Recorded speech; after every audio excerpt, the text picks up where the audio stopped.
take off a couple of heads a night. Somebody give me a guillotine. I just might ride on my enemies. Dog and I fuck on my energy. Nowadays they just talk, but they talk about nothing. Nowadays everybody wanna say something. Goddamn, I'm the man and it feel like it. Give a damn about a hater when I feel like it. Not today, not today, not today, not tomorrow. Get out my way, please, I'm trying to get paid. What is up, Earth's mightiest subscribers? It is your boy Ernie, the Blerd Without Fear. Got the homie Robo of Left Face TV. Welcome to episode 89 of the Nerds of Culture podcast. God damn. This is a, you know, for one, you know us. We're gonna bring the energy that only the people who go by so many names, like the Woke Shade Room, the Woke Breakfast Club, the Woke Justice Gang, the Woke New York Undercover of YouTube, the Woke. We're, you know what? We're also, you know, can we be the Woke Argus? Can we be the Woke Task Force X? Can we? Yeah, yes. we can be a lot of things. Yeah, we can be we can be all that. I think we should add one. Oh, what's that? I think we should, and this includes chat. Ooh. We are the Woke Wu-Tang Clan,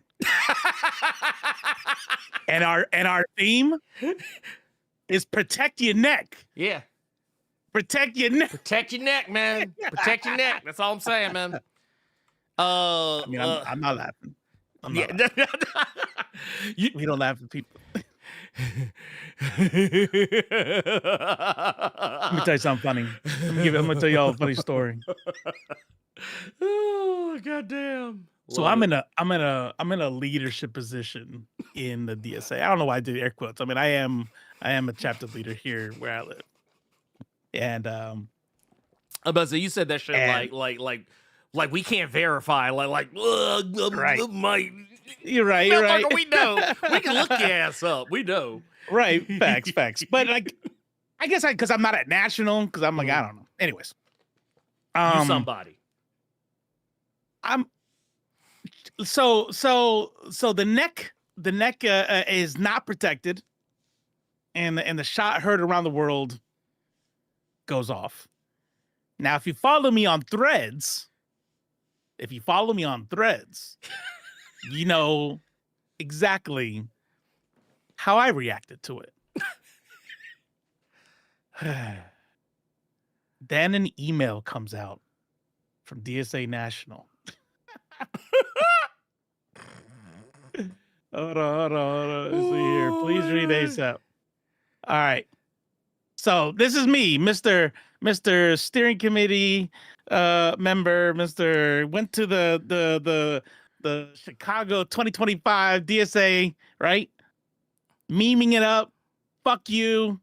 I won't do what you tell me. I'm laughing. Boom. Email hits. As of writing this message, news is breaking out of Utah that conservative commenter Charlie Kirk has been shot at a public event. We don't know much more than that at this time. We are advising in the strongest possible terms to avoid making any posts about this event on chapter Twitter accounts. I'm thinking to myself, oh yeah, I wouldn't do that. This is my account. I can say what I want. Further, we are strongly advising chapter leaders and members to please avoid posting on God. It's like, bruh, stop. I can do what I want. You're not even my real mom. Yeah, if I say you're not my real mom. I don't even like, dude. Can I just say, I'm not gonna show the video because obviously it's gonna have the gunshot in it. But like, I'll just say, someone did an edit. Did you ever play Batman Arkham Origins? No, I don't think so. Maybe. Okay. I don't know. Yeah. It was the one where like it didn't take place in the present. It was like a prequel. So like you're playing as a slightly younger Batman who is meeting the Joker for the first time. Uh-huh. Even though they actually tried to hide that okay, that's a whole other story. Whole other sidebar. Yeah. They actually tried to hide how the Joker was involved in the game. Which was just really weird and kind of fucking dumb. But no, that's another story altogether. Point is, it was the one where like all of these assassins were coming in to try and like cash in on this hit that was put out on Batman.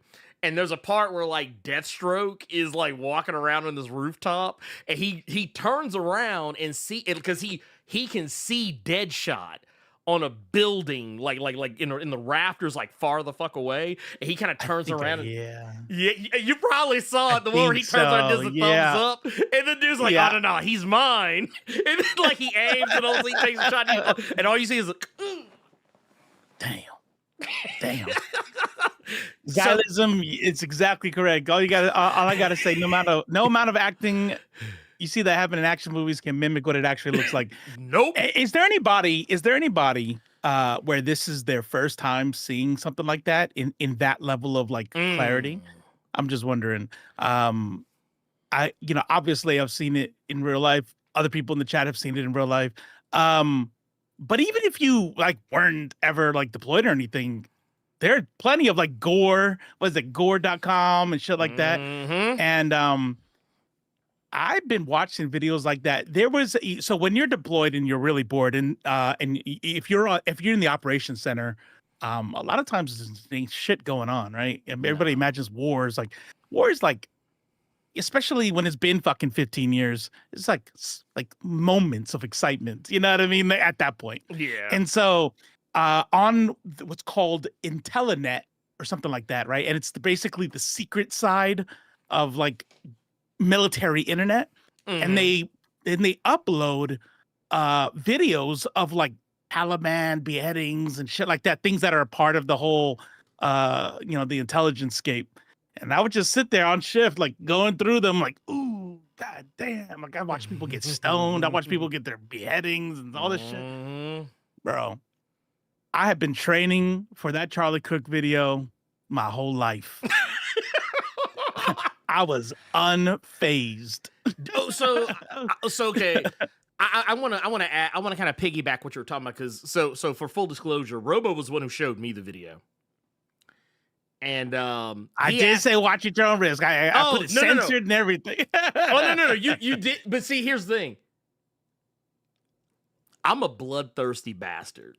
So and I'm not saying I like to see that shit I want to watch. But thing is, I am so desensitized to that sort of thing because of how much I watch like really graphic, violent, gory shit, or whatever. I mean, I will say I'm not oh man, I don't want to get clipped out of context. I'm not saying that violent video games and violent movies make you want to do those types of things. I'll just say that they give you a different perspective on those things sometimes, that maybe you might not be as fazed or as shocked as maybe an average person who doesn't engage with that type of stuff would be. So when I saw it, like, Robo's like, oh man, hey, he's like, it's kind of a lot.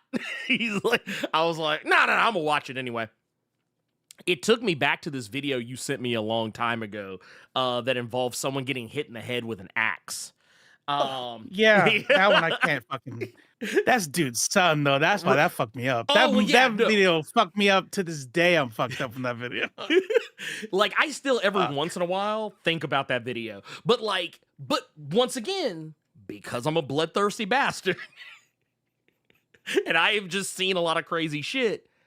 When I saw it happen, I was like, okay, man, this is gonna sound like nasty work. So you remember when all the Trump shit happened?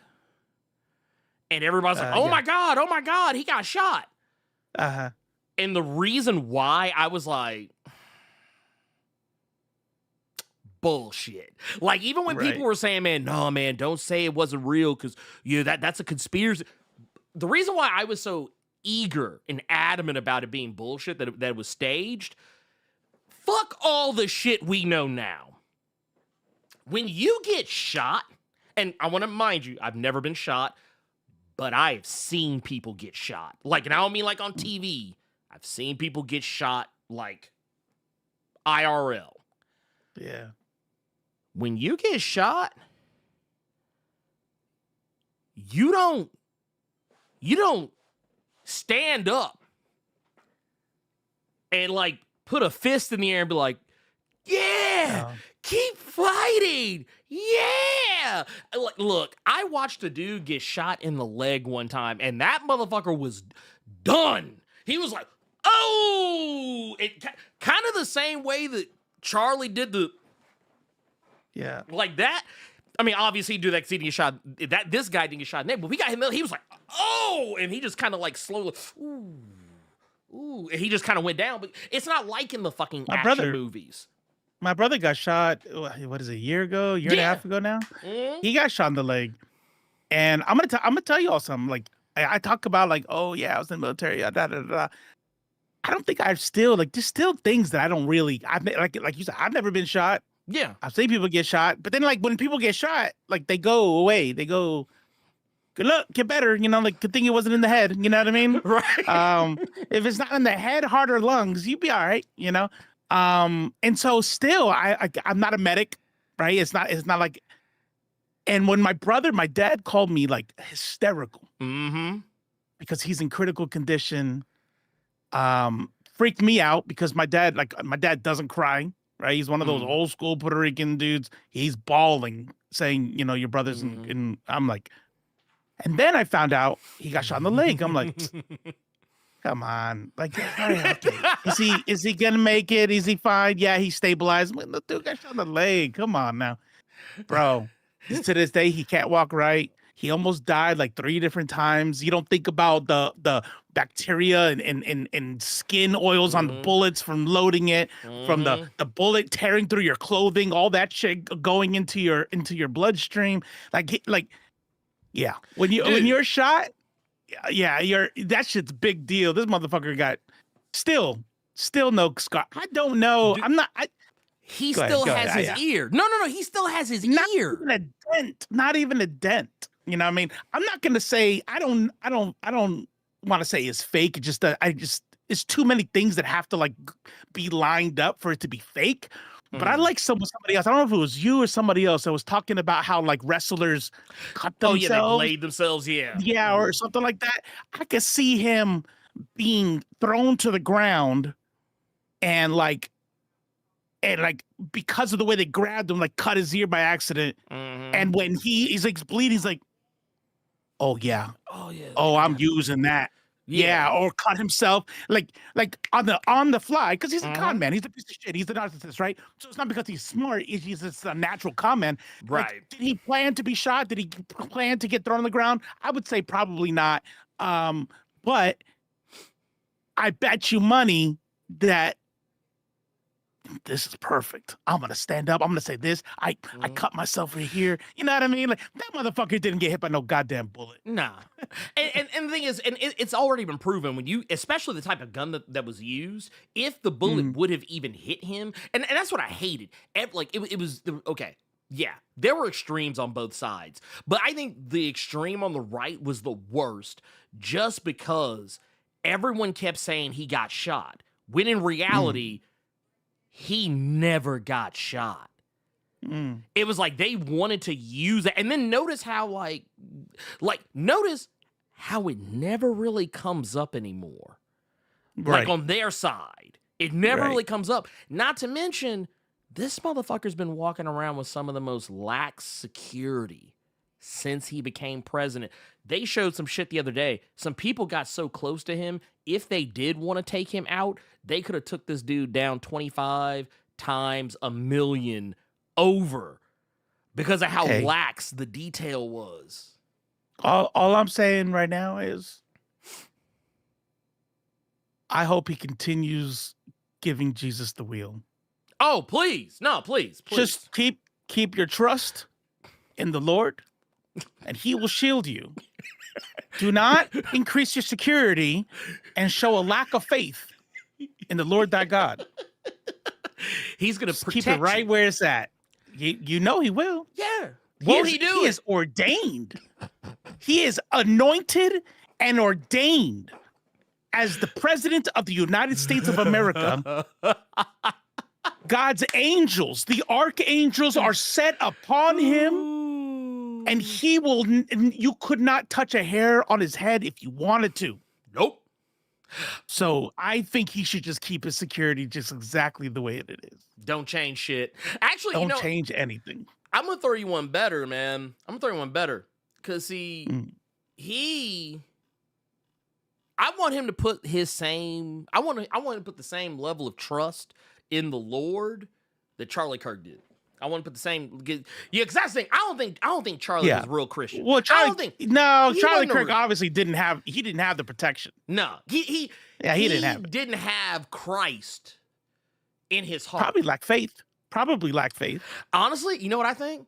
Stolen valor, fake Christian. I think or what is it? Yeah. So since for the military, it's stolen valor. What do you call it with the church? You call it like stolen holy, stolen faith, stolen sanctification, stolen piety. Piety. Yeah, there it is. That's it. It's stolen piety. Look at him. He didn't have it. Hey, he didn't have it. You do stolen piety on his watch. He's gonna make sure you get got. I'm just saying, man. That's it. Hey, infamous Mike Mann said if Donald Trump ever held a real Bible, his hand would burn. No, see, it's probably what happened. No, that's probably what happened in the back of the head. Yeah, the back of his hand. That's what got him. He bumped into it on the way. That was it. Goddamn. Oh, shit, goddamn. Like, was it 2 Corinthians laid up against the back of his hand? Yep. Yeah, you can see it. KJV. It's like you can see it from the. We ain't shit. I just want to say this, and then I just want to say this, and we're gonna move on from it. But I want everyone to know, because I had some people. They didn't necessarily tell me to not say what I was saying, but they kind of gave me the hint that they were disappointed in me. And here's the thing. This is what I want y'all to understand. Fuck y'all. No, I'm just kidding. I want y'all to understand this. If you think I'm this bad now, wait till Trump goes.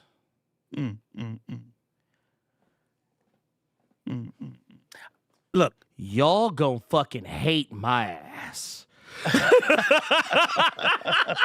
Cause look, I'm gonna keep it a buck with y'all, man. I'm gonna keep it a buck with y'all. I know this isn't like one of those things where like you still want that plaque. I just want to I do. But I'm not gonna lie to y'all, man. Anyone who thinks that like I'm gonna be like, oh my God, thoughts and prayers, no, I'm not. I'm really not. Because I don't have that in me. First and foremost, I don't have that in me. So basically, when he goes, and I mean like I don't mean like no fake shit. I don't mean no fake shit. I mean actual like gets laid down, whatever. I promise you, this is gonna be me. Wouldn't let that shit happen to me, though. No, that's me. That's gonna be me. Matter of fact, even better. Here, let me say one more thing too. Are you serious? That's gonna be me the whole time. Here's what I'll say. YouTube, listen, hear us out. You're gonna get the memes. Yes. You're gonna get the nope. There's no somber about it. And me personally, and I'm pretty sure Ernie has told me the same thing. I don't believe all life is equal. No. I don't believe that, and I really don't think I don't think anyone believes that. Even the people who think they believe it, you don't. That somebody broken in the head that is a serial, a harmer of children or something like that, needs to be put down. Maybe it makes you sad. It's not, there are people who just, it is better for the world for them to not be here. But I'm going to say this right here.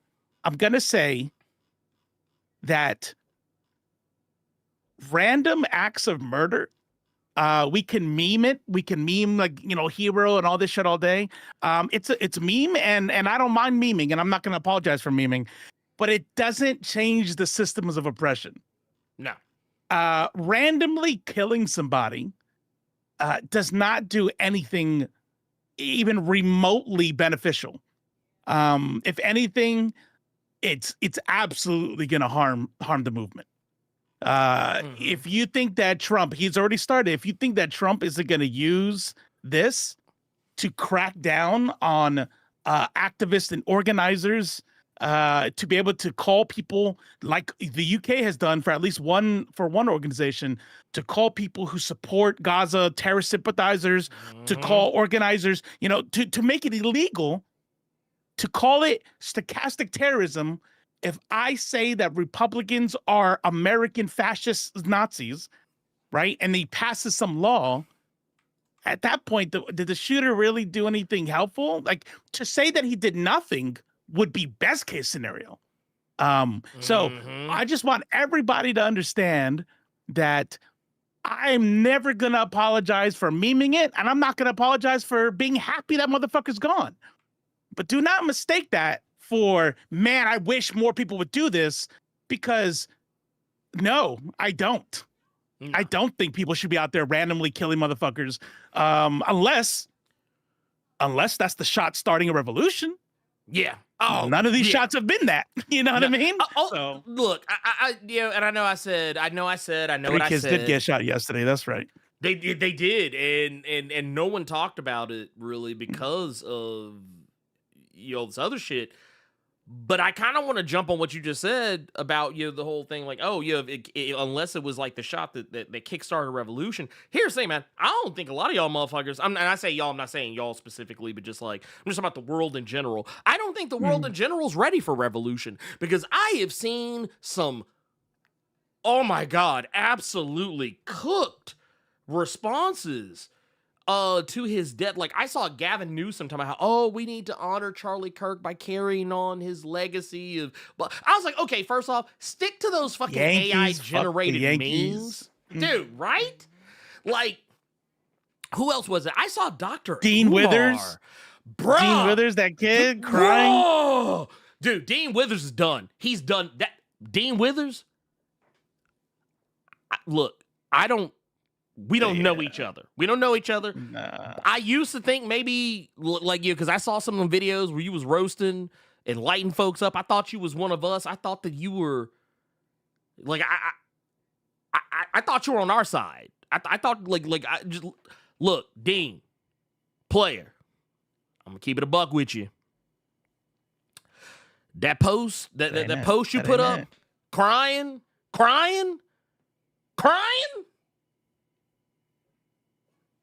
Charlie Kirk?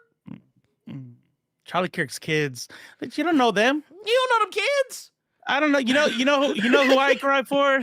I cry for the fucking 60% of the deaths in Gaza. That's what I cry for. You know what I mean? I cry for the trans kids and the queer kids and the impoverished kids that people like Charlie Kirk and all his ilk live every day to make suffer. And so I'm sorry, and I'm not saying it's the kid's fault. I don't have ill will towards his kids. I just don't have enough fucks to hand out.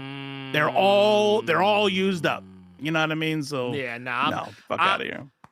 I'm fresh the fuck out. Okay, I'm fresh. I'm good and fresh the fuck out. Like, literally, I had a fresh supply. I'm sorry, y'all have to come back next week, or the week after, actually, because I won't fucking be here. That said, I will also say that I think something, and this is a quote. I saw someone post. I think I saw this. This is from the Malcolm X movie. It's a perfect quote for this situation, I think, personally. And you know what? I will let it speak for itself.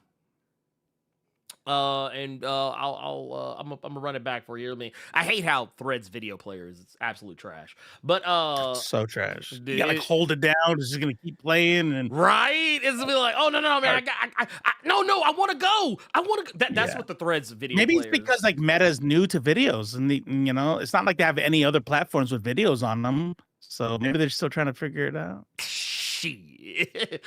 Meanwhile, looking at Instagram and Facebook and all those shit. But no, anyway, here's the video. I hope y'all enjoy. I think this is a prime example of the devil's chickens coming back home to roost.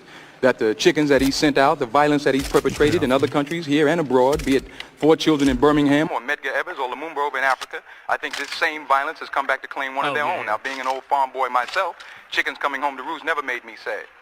In fact, it's only made me glad. I think this is a prime example of the devil's chickens coming back home to roost. That the chickens that he sent out, but yeah, you get the idea. Yes. I forgot to turn it on till like damn near halfway through it. But yeah. But yeah, the point is, yeah, it's a prime example of chickens coming home to roost. And they're roosting good. They're roosting good. I would say personally. It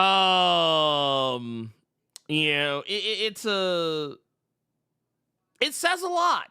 It says a lot. I would even go as far as say too, in response to the people who are upset. In response to the people who are upset about how people are responding to it. Here, I want to take this. I've actually recently become a huge fan of Brooklyn Nine-Nine. Seen this video. Oh my God! I wish I could share my screen right now. I swear on my life, I was looking for that clip. I found it. I'm like, I'm gonna read it off of right here. I'm just gonna read it. And then you went right to it, like, yeah, man, right here. Yeah, our periods are definitely synced up. Oh no, they're totally synced. They're totally synced, man. You know, because you know that's what happens when you're woke. That's what happens when you're woke. Yep. Period, sync up. Yep. But no, this right here, this is a clip from Brooklyn Nine-Nine, and it's very indicative of how I feel about all these people I see crying, and in some cases, like in the case of Dr. Umar, cooning over the death of Charlie Kirk. What? What's going on? What? I don't understand what's going on. Why are you crying? A person is dead. I feel sad. That's insane. You don't feel sad when a monster dies in a monster movie. See, that's what it is. That's what it is. Yeah, the monster died. You know, like, right? I'm sorry, but is this what it is? Wait, so Dr. Umar was sad for Charlie Kirk? Yeah, well, so basically what happened was he was basically trying to shame people who were happy. People who were happy that he died. So like I forget exactly who I saw bring this up. Here it is. This is it right here. I got the statement right here. This is it. Says while I did not agree with Mr. Kirk's rhetoric and considered him to be an anti-black bigot, I will never rejoice at the loss of life of anyone who hasn't directly participated in the unaliving of a member of the black African race. First off, let me stop you there. He has participated in it because his rhetoric is responsible for the mobilization of forces that have gone out and tried to strike down black bodies in the street. So, first off, well, he knew you were going to say that. That's why in that sentence, the heavy lifting is being done by directly. Yeah. So apparently, directly. Dr. Umar, you're allowed to cause the deaths of black people indirectly. Yeah, that's cool. That's fine. You're just not allowed to pull the trigger. Right. That's where I draw the line. Yeah, he's like, dude, I swear to God, I cannot look. I hate to see a sick Negro. Negro, but Dr. Umar is definitely one of them. But to carry on, he says, I am ashamed to see members of my community celebrating the situation. I will never ask you to mourn the loss of an enemy of our race, but to celebrate an unaliving is completely unacceptable. We know all too well that the greatest recipients of political assassinations in this country have been our own people. Stop laughing at the misfortunes of others and get prepared. Political assassinations have returned to the United States of America courtesy of the deep state. Now, I want to just real quick, I want to take us back because here's the thing. I say what's good for the goose is good for the gander. Mm-hmm. white people used to take pictures at the lynchings of black people. There was a whole party for when Emmett Till got lynched. There was a whole party. They used to collect dick and balls, cut them up, Yeah, and use them as souvenirs. Yeah, they would take that and the skin. They would try and get the flesh off of the bodies to save as souvenirs as well. So you know what? As far as I'm concerned, this is very similar to the Malcolm X quote of "This is just chickens coming home to roost." This is also, in this case, this is just a case study in what's good for the goose is good for the gander, baby. I'm sorry, but look, I do not respect the dead. I've said this multiple times. When people die, if you can't talk shit about them then, when can you? That's the thing right there. When can if I would spit in your face when you were alive, why would I change just because you died? Also, you know what was it? And I even posted this. So I want people to understand. I want people to understand where I come from with this. This man literally went on record saying we already have the right health care. It's called owning a gun. And not long after that, said the gun deaths, and more specifically, the deaths of children, were worth it.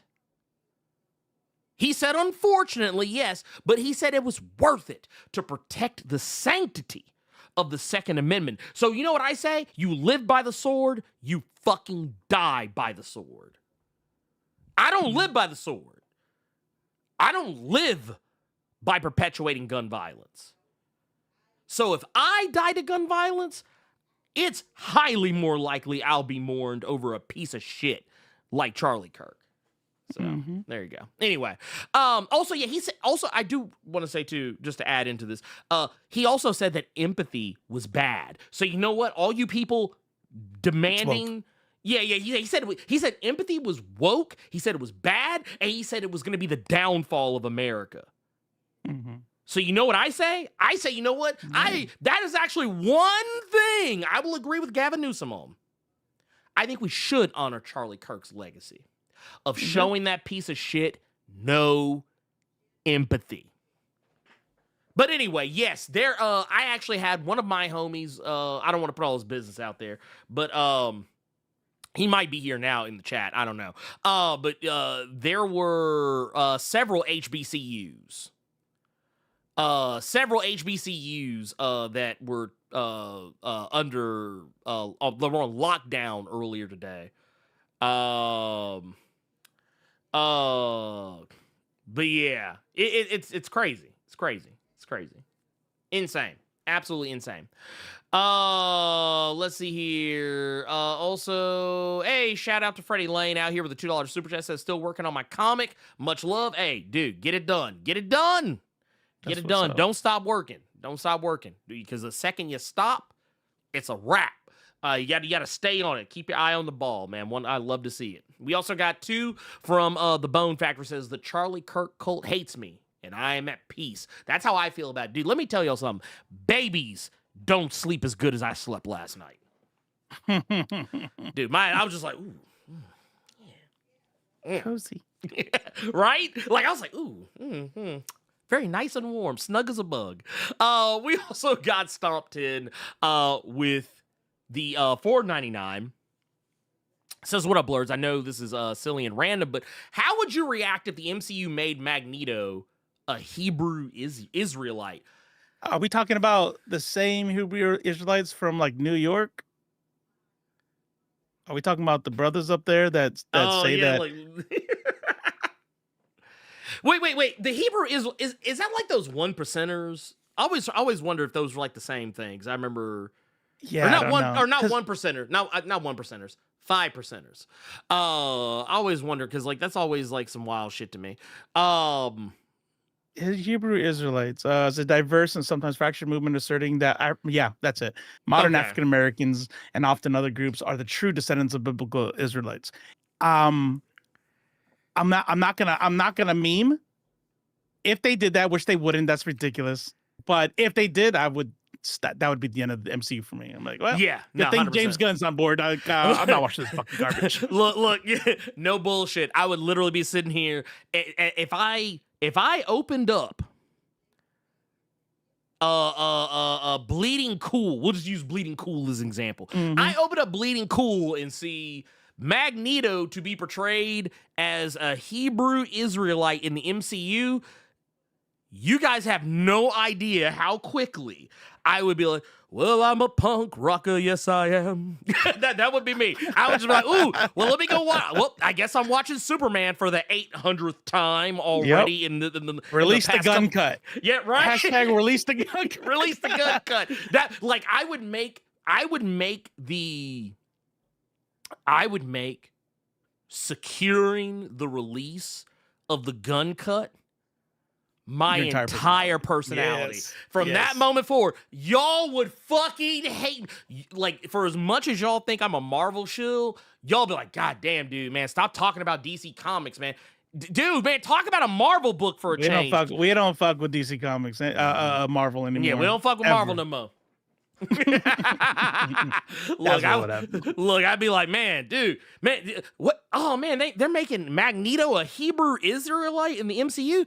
Man, that's crazy. Anyway, man, dude, did y'all check out Peacemaker this week, bro? Man, Yeah, that was it. what? You know what's funny, That would be me. and I know I'm probably giving too much energy to this question. That's clearly I get it. I'm not missing the joke. It's a joke. Yeah. But do you understand how much it would still piss me off? Not even just because it was Hebrew Israelites. It's because, okay, so people are saying we need more diversity, and you chose to make one of the most major characters a conspiracy theorist, homophobic, sexist, transphobic group. Like I would be fucking livid. I would be fucking livid. Oh no. You have no I would be off my fucking meds like crazy. Yep. At that point. But you know what? Let's talk about what we're here to talk about. Let's talk about what we're here to talk about. Yeah. So I'm actually even trying to be better. I don't know if y'all have noticed. I'm actually trying to take notes on timestamps. Because, oh, man, someone was like, man, you should do timestamps. I was like, I don't keep up with that shit because, fuck, I don't know. But I'm going to try. We'll see what happens. We'll see how distracting I mean, it if is one for of me. y'all wanted to take timestamps and then shoot us I mean, that's dope. That was almost what I told the person I saw leave a comment. It was because it was on, I think it was on either on this or on the Blur Cave. I can't remember which. But I was basically just like, I mean, why don't you do it? You can do it. Ain't nobody stopping you. Go ahead. Keeps the VOD up and everything. You Man, know, just, right? Hey, take your time. Yeah, You man. get to it whenever you get to it. Yeah. Look, I'll even pin that shit. I will even pin that shit to the top of the comments. You get if a do. heart. You get a heart. Yeah. Not even a like. You get the You get the content heart. creator heart next to it. Right? Hey. Right? Know, not everybody gets that. Yeah, not everybody gets to have that. But no, we're what we're here to talk about, in case you couldn't tell from the title, is something that I think has kind of been long overdue. It's the whole idea of the villain being right. Because I mean, and to be fair, I think this all kind of started. Technically, this isn't discourse that's really just related to just like comic book movies. It's something you could actually apply to media, even going back to like the 60s, 70s, and 80s, really, where like really any story, any book, any TV show, any movie, whatever, video game, comic, whatever the fuck. Anything where like there was a villain that kind of slick had a point. Right. And I'm gonna go ahead and start now. Spoiler alert for our conversation. But I'm going to tell you, I think the so-and-so villain was right. Trope.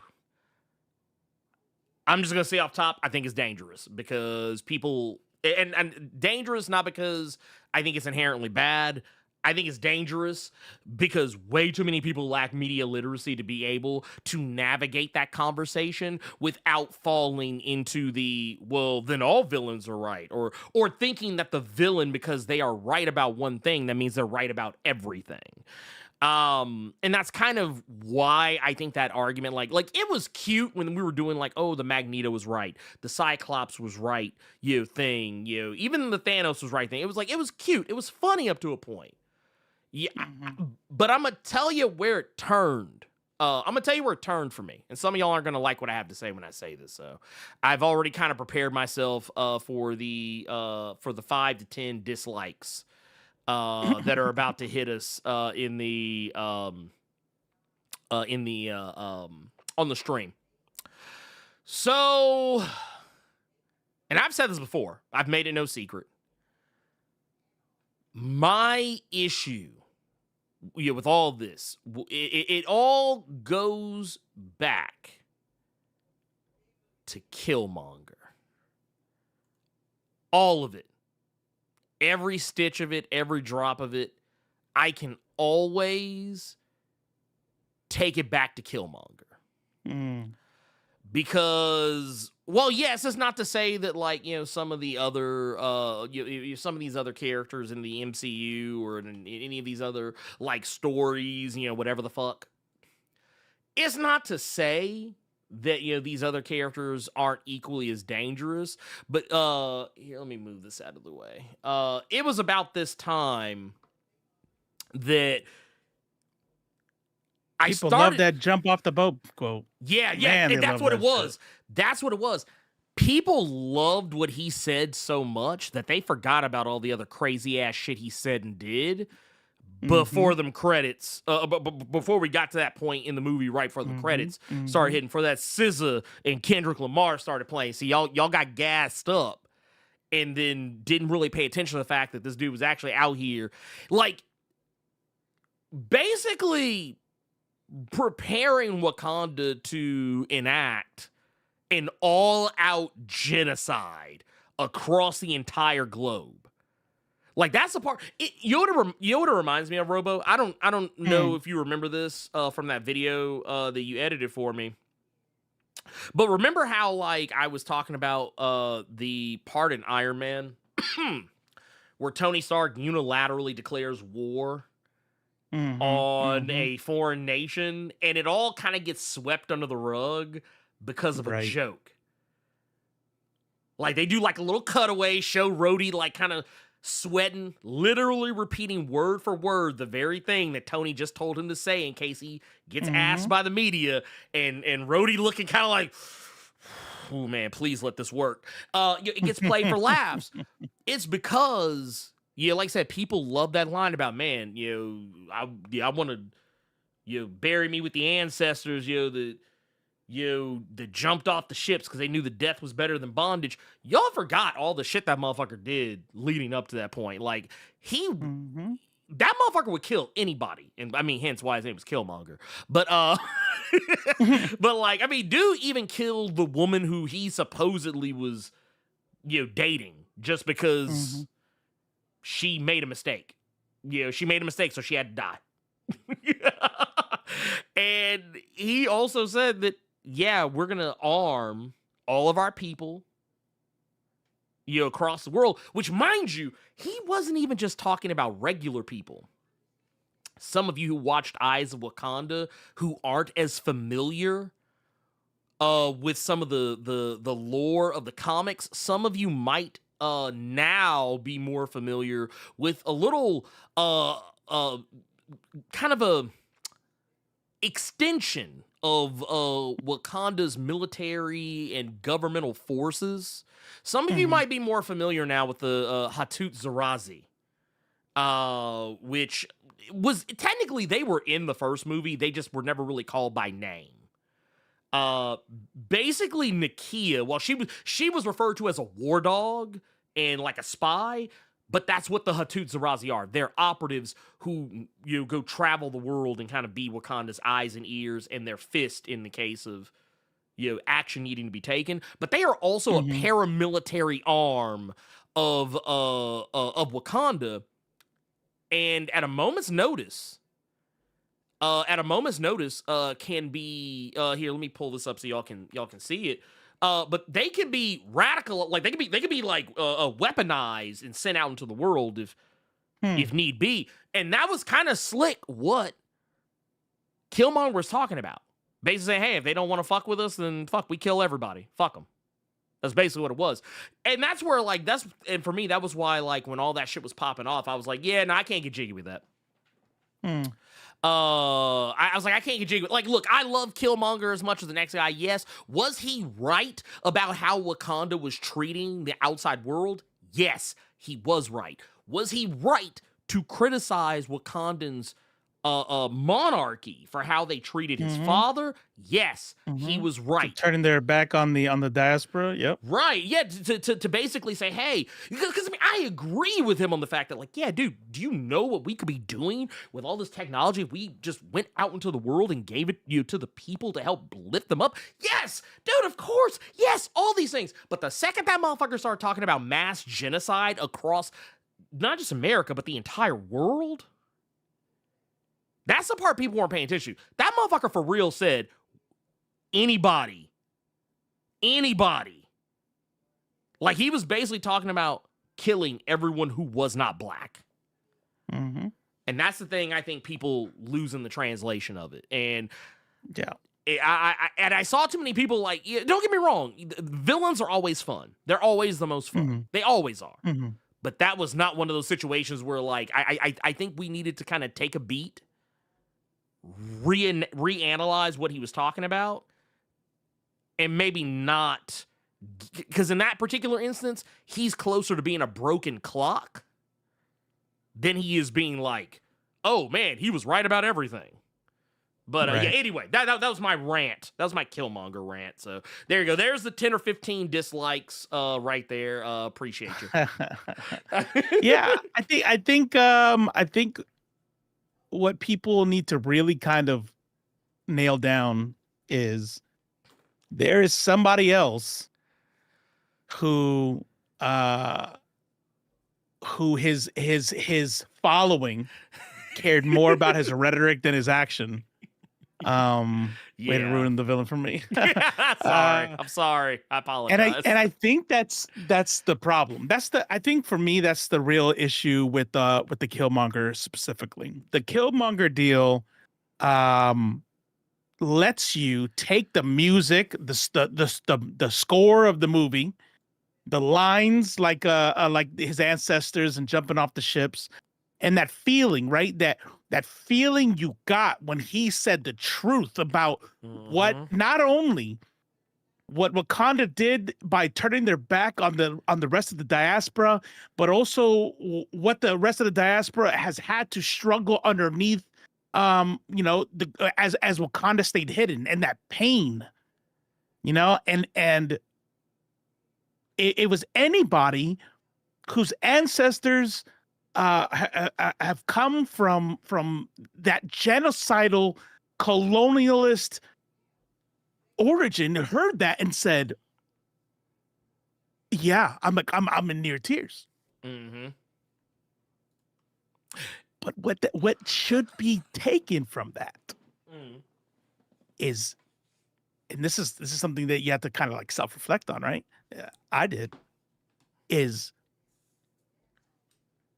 did you allow that?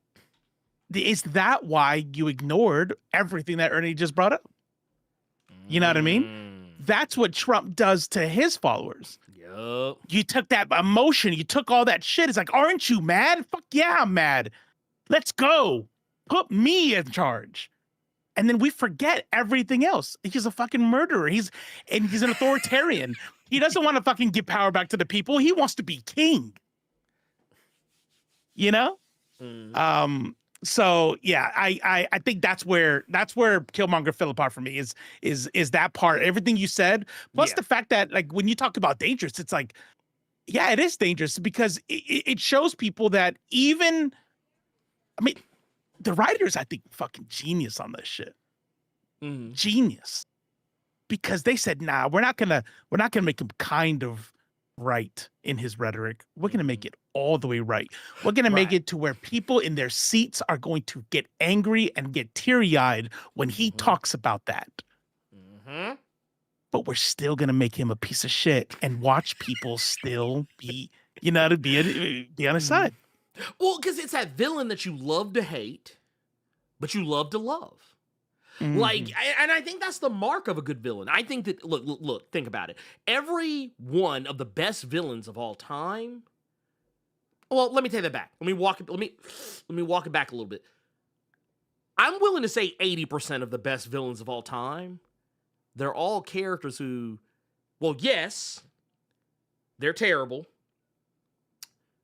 You can kind of get down with at least at least the reason behind why they're wilding out. Right, the very core idea of why they're wilding out. You can always kind of be like, I mean, like, okay, here's a good example. Not the movie Sleeping Beauty, but if you watch the live action movie Maleficent, it's okay. Yeah, exactly. Yes. Yeah. It's real easy to be like, man, Angelina Jolie got to piece these folks up on principle. On principle, everybody owe her. Everybody owe her 5 minutes worth of an ass whipping. Like 5 minutes for her to just go all in on their ass. She deserves it. But once again, that's when we're looking at things from a villain's perspective. Because that's also the thing we got to look at too. Every villain, every good villain,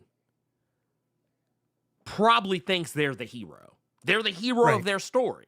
So to them, everybody's the hero of their own story. Yep. Right. They don't see what they're like. Okay. And this is why I always loved this villain so much. This kind of goes into the video game territory side of things. But one of my favorite video games of all time is Borderlands 2. Now, Borderlands 2 struck like, it was like lightning. They caught lightning in a fucking bottle because of one character and one character alone, and y'all know what I'm talking about. It is none other than handsome Jack. Why? Because he is a fucking deplorable villain. He is not right about really much of anything. But he is one of the few case studies he is a villain that is so awful, but he's so funny and lovable and laughable. Like, his jokes, like, hit. And then when you kind of dig into the backstory of the character, you realize why he's the way he is. And you're like, man, that's kind of crazy that, like, oh, man, dude, that's kind of wild that, like, that these circumstances kind of lead to him, hitting this particular point. But, like, the thing is, you have to find that balance. You have to find a very good balance because people today are cooked. We've talked about this before. I think before they were saying that the average American has, at best, a 5th grade reading level. But we do also know that number tends to drop and it's been trending downward since those original studies came out. And because of that, there are people who don't understand. They don't get it. When you, like, case in point, when people were saying, when all the memes were about Thanos, being right. When all the memes were about that, and people were like, "Oh." I think that had to have been the dumbest one. Yeah. Well, oh no, it was okay. First off, it was objectively the dumbest one because what was he right about? Yeah, exactly. Like what? He didn't do anything. Like what did he? Didn't balance anything. Like what is it? What exactly? I like that question. Yeah. What was he? What did he even want to do that he was correct? Like because here's the thing, Marvel painted themselves into a corner with this one. Because in the comics, Thanos isn't trying to be right. He's not trying to balance out the Earth's, or not the Earth's, but the entire universe's population, to save resources. Man, he's He's just trying to kill as many people possible so he can get Death's attention, so she will notice him.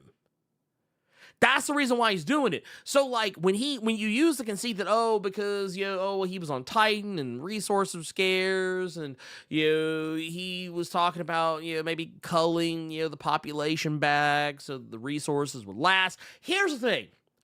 And this is where everyone's Thanos was right argument falls apart. Mm-hmm. This motherfucker had the Infinity Gauntlet. This motherfucker controls reality. Reality. This motherfucker literally sat up here and was like, yeah, I'm going to use this power to just remove half of the universe's population. But at no point did he think, nah, I'll just make more resources. Yeah. I'm going to make double the resources. Do anything. You could make resources not necessary. You know what I'm going to do instead of killing half? Food isn't necessary anymore. That too, bro. Like, oh shit, no one even needs to eat. Dude, check this out. Here's what you do. This is what you do. You'd be like, okay, no one needs sustenance anymore. Nobody, sustenance is optional. Yep.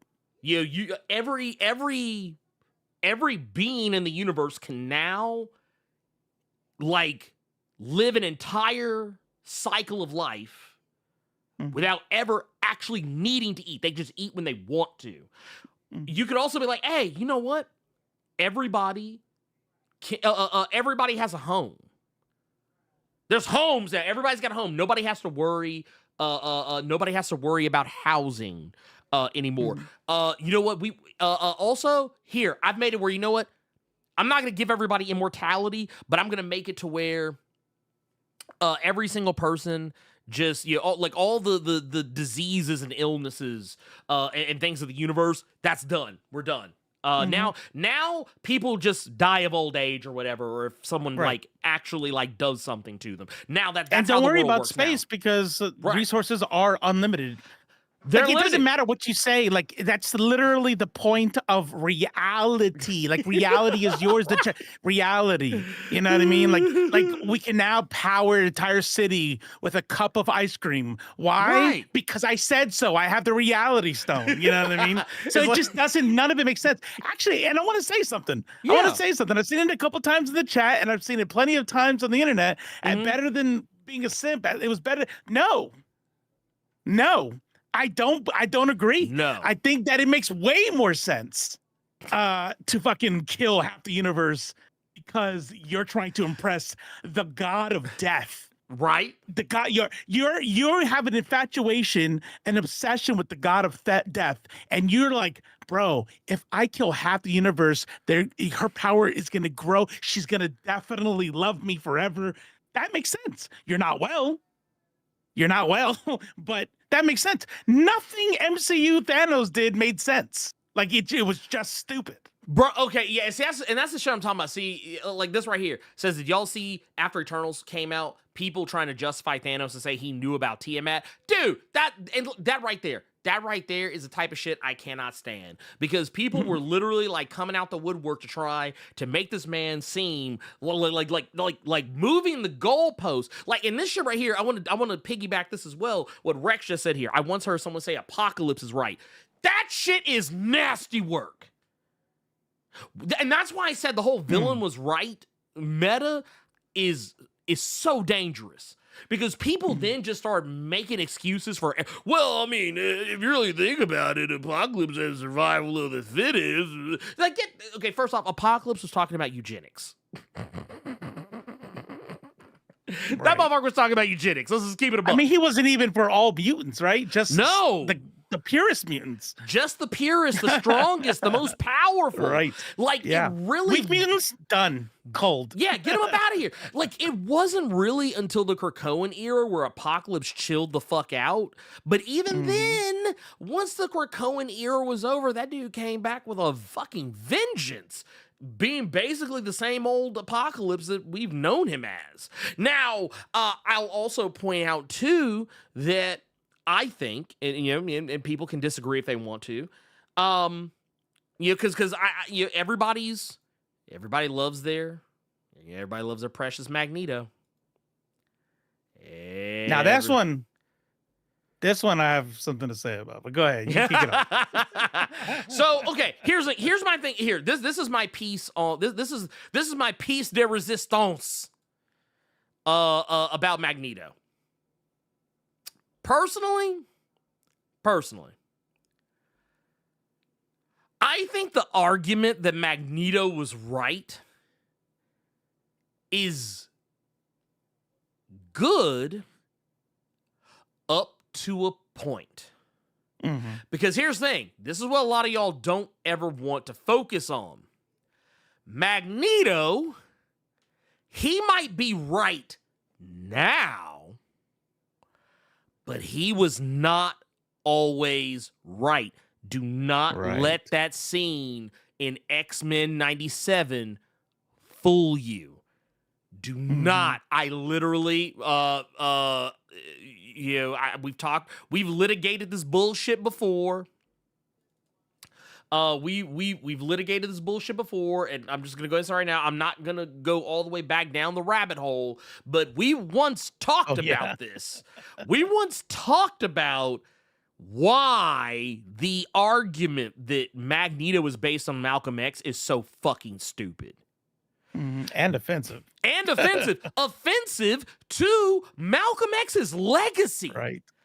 It is so offensive. Like, honestly, when I'm gonna keep it a buck with y'all, man. When I see some of y'all out here trying to claim that he is, yeah, man, that's Malcolm X right there. That's Malcolm X to a T. Okay, look, let me keep it real with y'all. There's a reason why this clip exists. This is a sick Negro. There's a reason why I keep that clip on standby, because some of y'all are sick. Some of y'all are sick. Y'all need to get also right. kind of anybody who says that is telling on themselves, and they don't realize it. Right.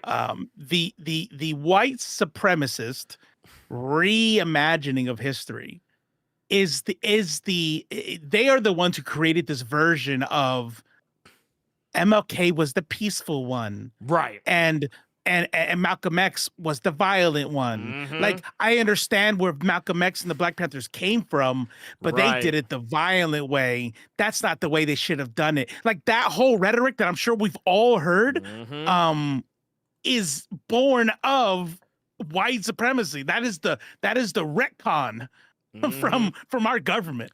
You know what I mean? 100%. So when you attach Magneto to that, like, oh, so you're letting me know that you fell for the okie doke.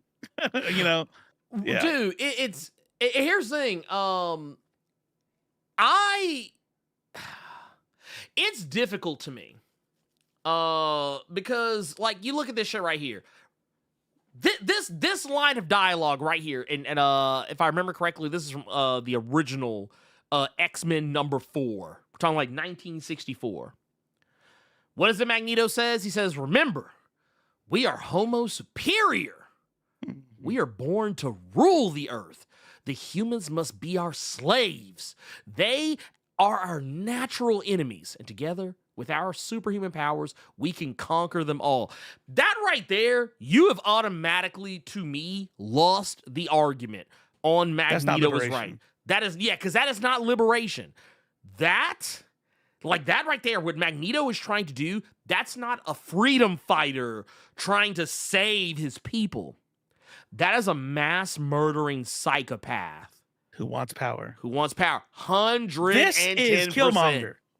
This is Killmonger. Yes, this is 100% Killmonger. Yeah, just right more here. Cartoony, 1960s evil, twirling mustache guy.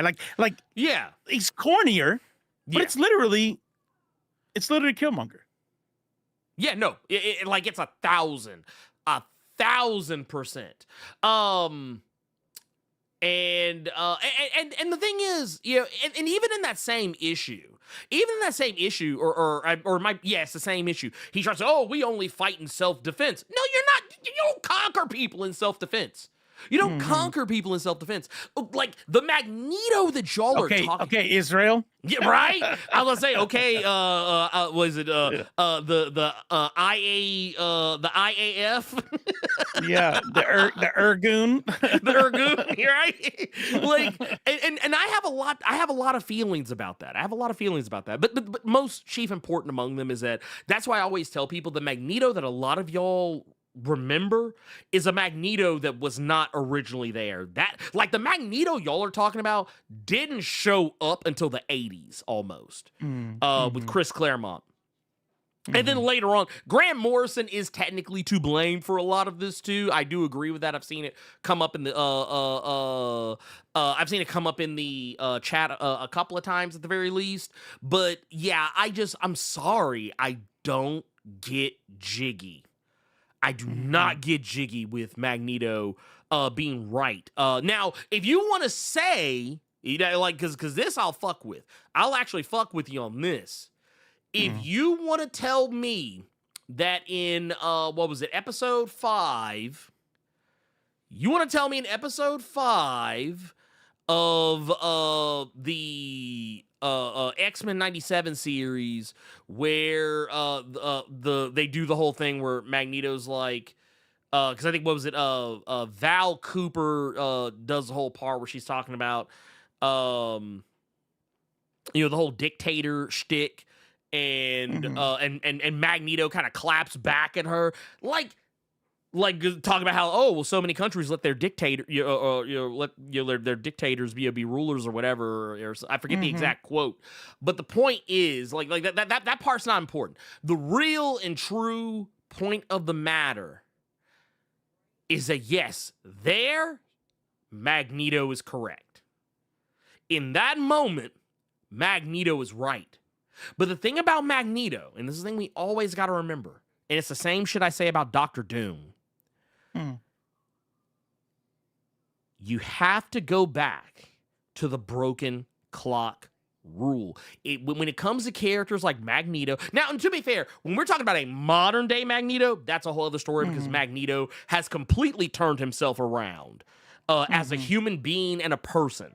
But when we're talking about any of that Grant Morrison era shit up until recently, and then even prior, it is always broken clock rules apply when we talk about characters like Magneto and Doctor Doom and Killmonger and Thanos and whoever else. These characters are not right. Not all the time. They're right about it. You know what? Okay. So here, I'm gonna fuck y'all's head up. Real quick. Cause and maybe Robo, you might know where I'm about to go.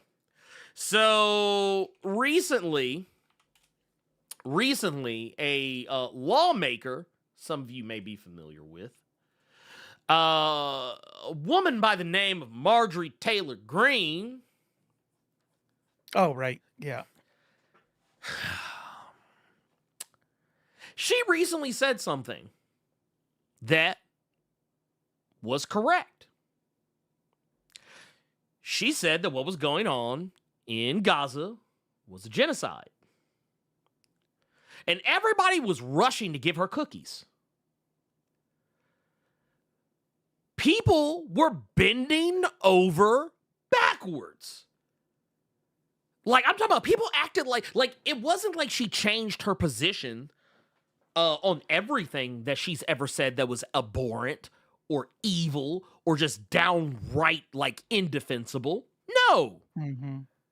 She said one thing.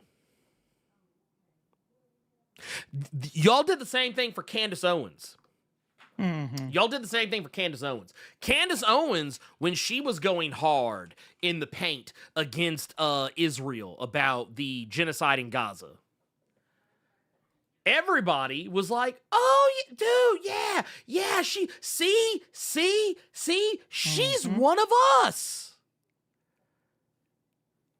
Suddenly, y'all forget that she's been talking cash money shit about the black community for as long as she's been famous. That she And it said still does. that she said white lives matter, that she railed against the idea of black people standing up against police violence. Remember that? Was it her? Was it a dress or a shirt or something she wore with Kanye? White Lives Matter. Yeah, White Lives Matter. That was her. Oh, so we gonna just forget about all that because she said that what's going on in Gal. See, this thing, man, and this is why I keep saying, man, I'm not trying to go back to the Charlie Kirk thing, but this is why I keep saying, man, y'all motherfuckers are not ready for revolution. Y'all are not ready. Y'all are not ready. Because these people, there are people that are too easily fooled. Y'all will forget every terrible thing a person said just because they agreed with you on one thing. No.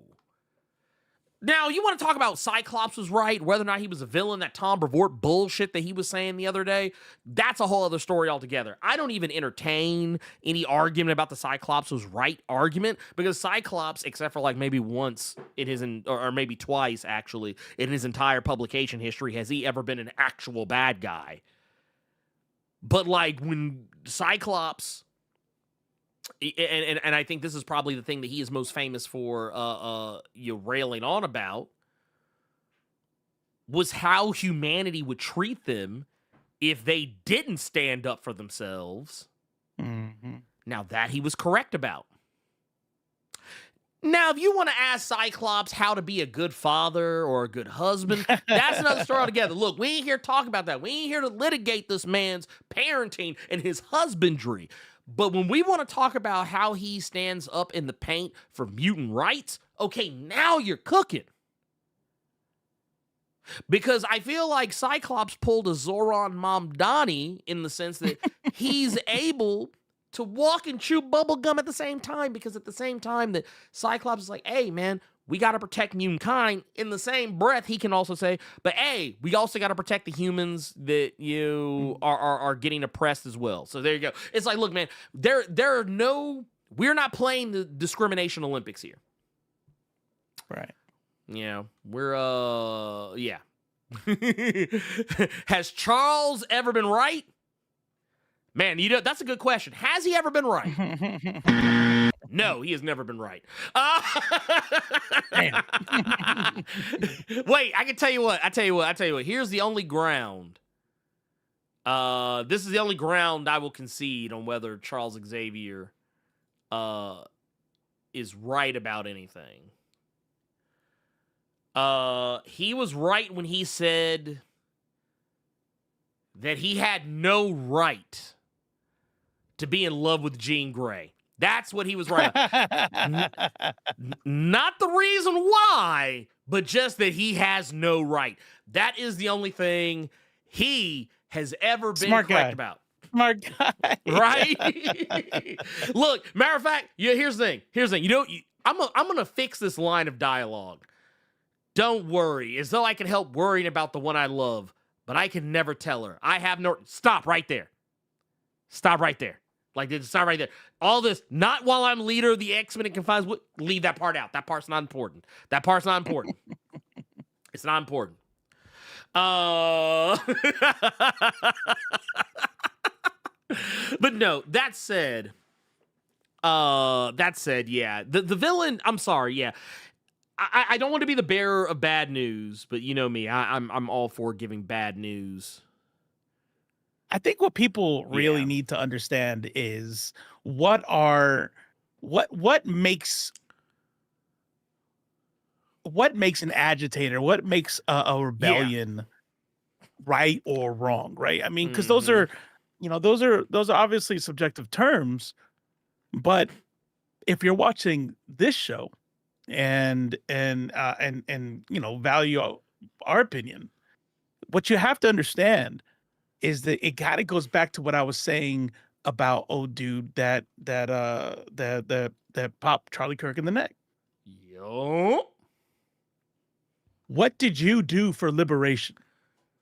What are the systems of oppression that you've undone, right? And so, while it's easy to point out for Thanos, yep. Look, if you've ever said Thanos is right, just Put it behind you. Be better. If he still thinks Thanos is right, you're a fucking idiot. Yeah. No. So, but the only ones that we can kind of like you could debate and kind of Killmonger. Mm-hmm. I think we've kind of already we've figured that out. Who was he liberating? Okay, he's liberating Mm-hmm. the Black diaspora. Is he? It's like, Or is he just creating a new system of oppression in which he's on top? Right? Yeah. Okay, so no. Magneto, this is why I said I feel like that one was a little bit, I took a little bit longer to digest. Agree. Everything you said, Blerd. I don't have anything like that's all factual. Yeah. But I'm gonna go with X-Men the animated series, or like Fox, post 90s Magneto. Yeah. There's a thing that white people love to talk about, and it's or love to rail against. It is black separatists, right? Black separatism in general. And I'm letting you know right now that there is the oppressed wanting separation from their oppressors is valid. You know what I mean? Right. And the idea of trying to conflate that with white separatist groups is only doing white supremacists work for them, right? Yeah, so, 100%. So the indigenous people wanting their colonizers out, valid. The oppressors wanted to be separate from the oppressed, wanting to be separate from the oppressors, valid. So this is what I mean with regard to Magneto. Magneto wanting to separate, wanting Krakoa, wanting the Planet M. Like this is, I think that's where he was valid. I've also said in the beginning that I do not believe that killing random people is good. But that's not what he was doing. What did I say? I said killing people, you better have, is this a revolutionary act? Right. Are the material conditions set to where now this is where you are going to fight against your oppressor? Okay, well then guess what? People die.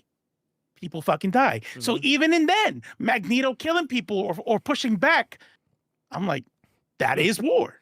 Yeah. So now we have a Magneto that is trying to separate for safety to get the mutant people away. And I'm not worried about who he kills because you either are for his movement or you're against.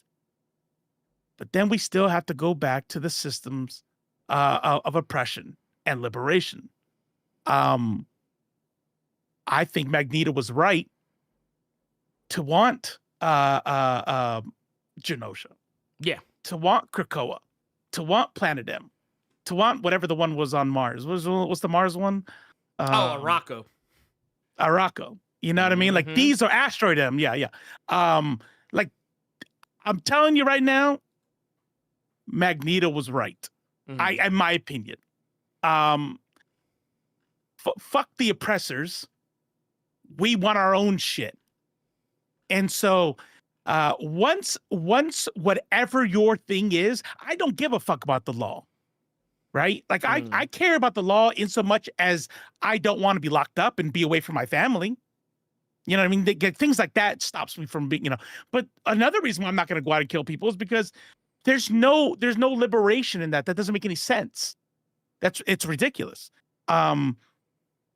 If you look at what your hero is doing, and it's simply a lashing out, a temper tantrum, and there is no liberation that follows, then you're not right, ever.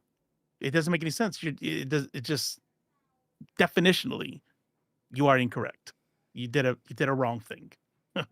And this is a guy. This is coming from a guy who wears Luigi Mangione on his shirt as a saint. Okay. Yeah. I could meme with the best of them. Oh, but yeah. I'm gonna meme all day, and I fuck it. If I had to vote to free Luigi, yes, I'd vote to free him. Do I think Luigi is a revolutionary? Do I think that he helped any liberation in any way, shape, or form? No.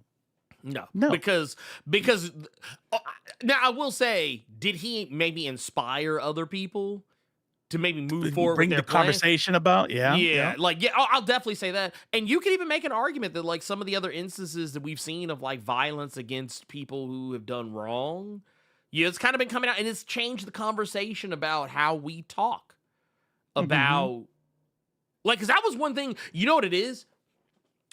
Luigi Mangione actually united the country for a brief moment because we all can agree on one thing.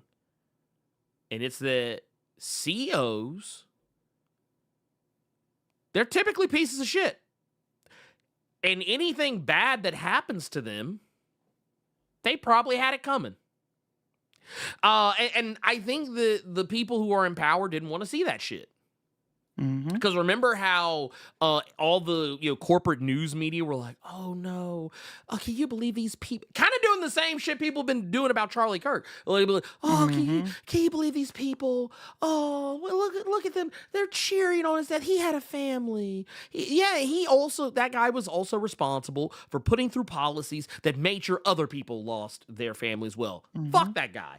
And there are some people who think that he was, at least in part, but was a significant reason of Gen Z's move to the right and why Trump won. You know what I mean? Like, while everybody's fucking mad at Palestinian supporters, you got Charlie Kirk who did the most and made sure that he did everything he could to make sure Trump won. No, I'm sorry. No. Fuck him. Look, I hope I'm wrong and hell's real. Yeah, that's where he's at. Like it's like the one time. It's the one time I'd be like, man, I actually do hope there is an afterlife. I hope there's a hell in it, and I hope he goes to it. But I do want to make it clear that in the great conversation of villainy, villains being right. I'm gonna tell you a villain some of y'all might think is controversial. I'm going to tell you a villain some of y'all might think is controversial. Some of you might not even expect me to bring up this villain. Because technically,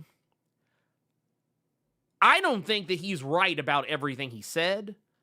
I don't think he's right about like every single scrap of everything that he ever put up. So I don't want anyone coming back saying, man, dude, that's wild that Blerd Without Fear is out here co-signing this guy. But I will tell you one villain that I kind of get. And that's Sauron. Oh, you know what? Actually, you know what? I take it back. Judas Iscariot. I get it now. But no, I'm joking. I mean, I don't know. Am I? No, that's up to y'all to decide. No, I'm kidding. Maybe not. But no. Sauron. That's for virtual reality fitness. That was for you, by the way, that little bit. So, see, look at that right there. But no, I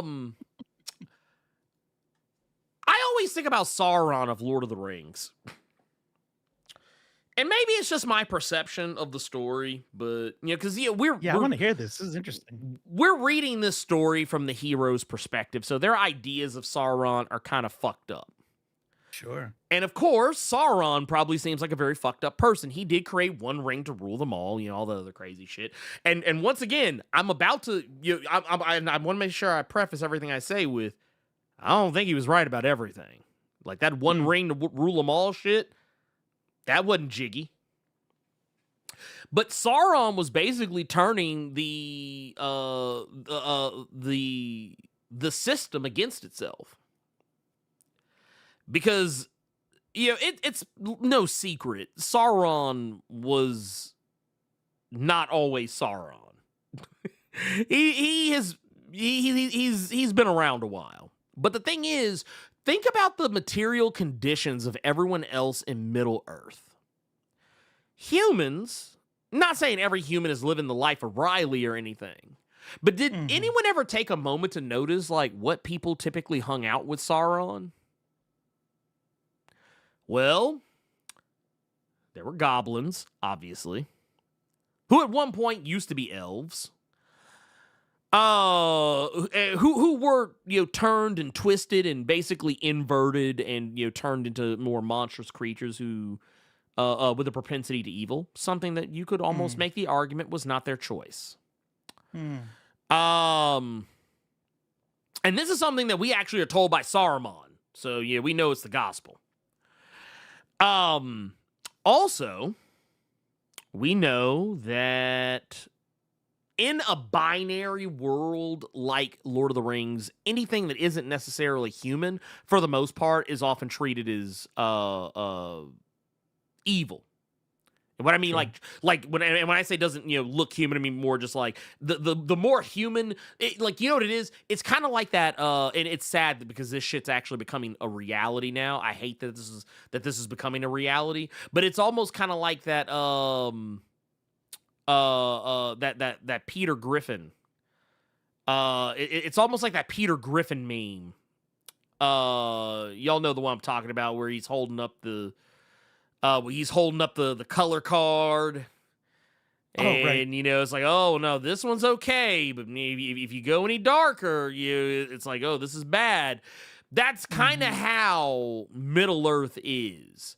Races of people, like, the more human you look, the more you are perceived as being good. The less human you look, the more you're perceived of as being bad.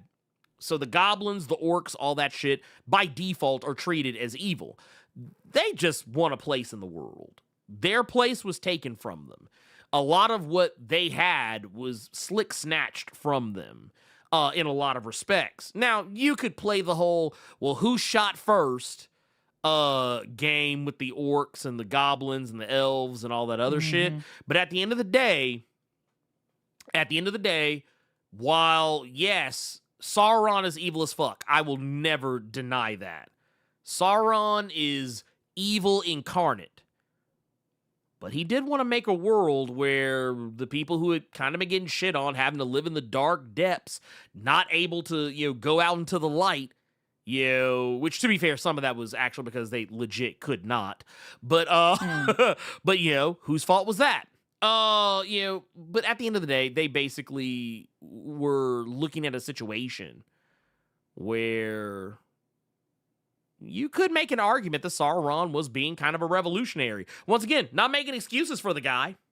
I mean, he did enslave people. I need to watch the movie again now. Yeah, I mean, I haven't watched it in a while. The One Ring does make you do some evil shit and does make you a puppet to him. I mean, but at the end of the day, I don't know, what the fuck was he puppeting them for? I mean, shit.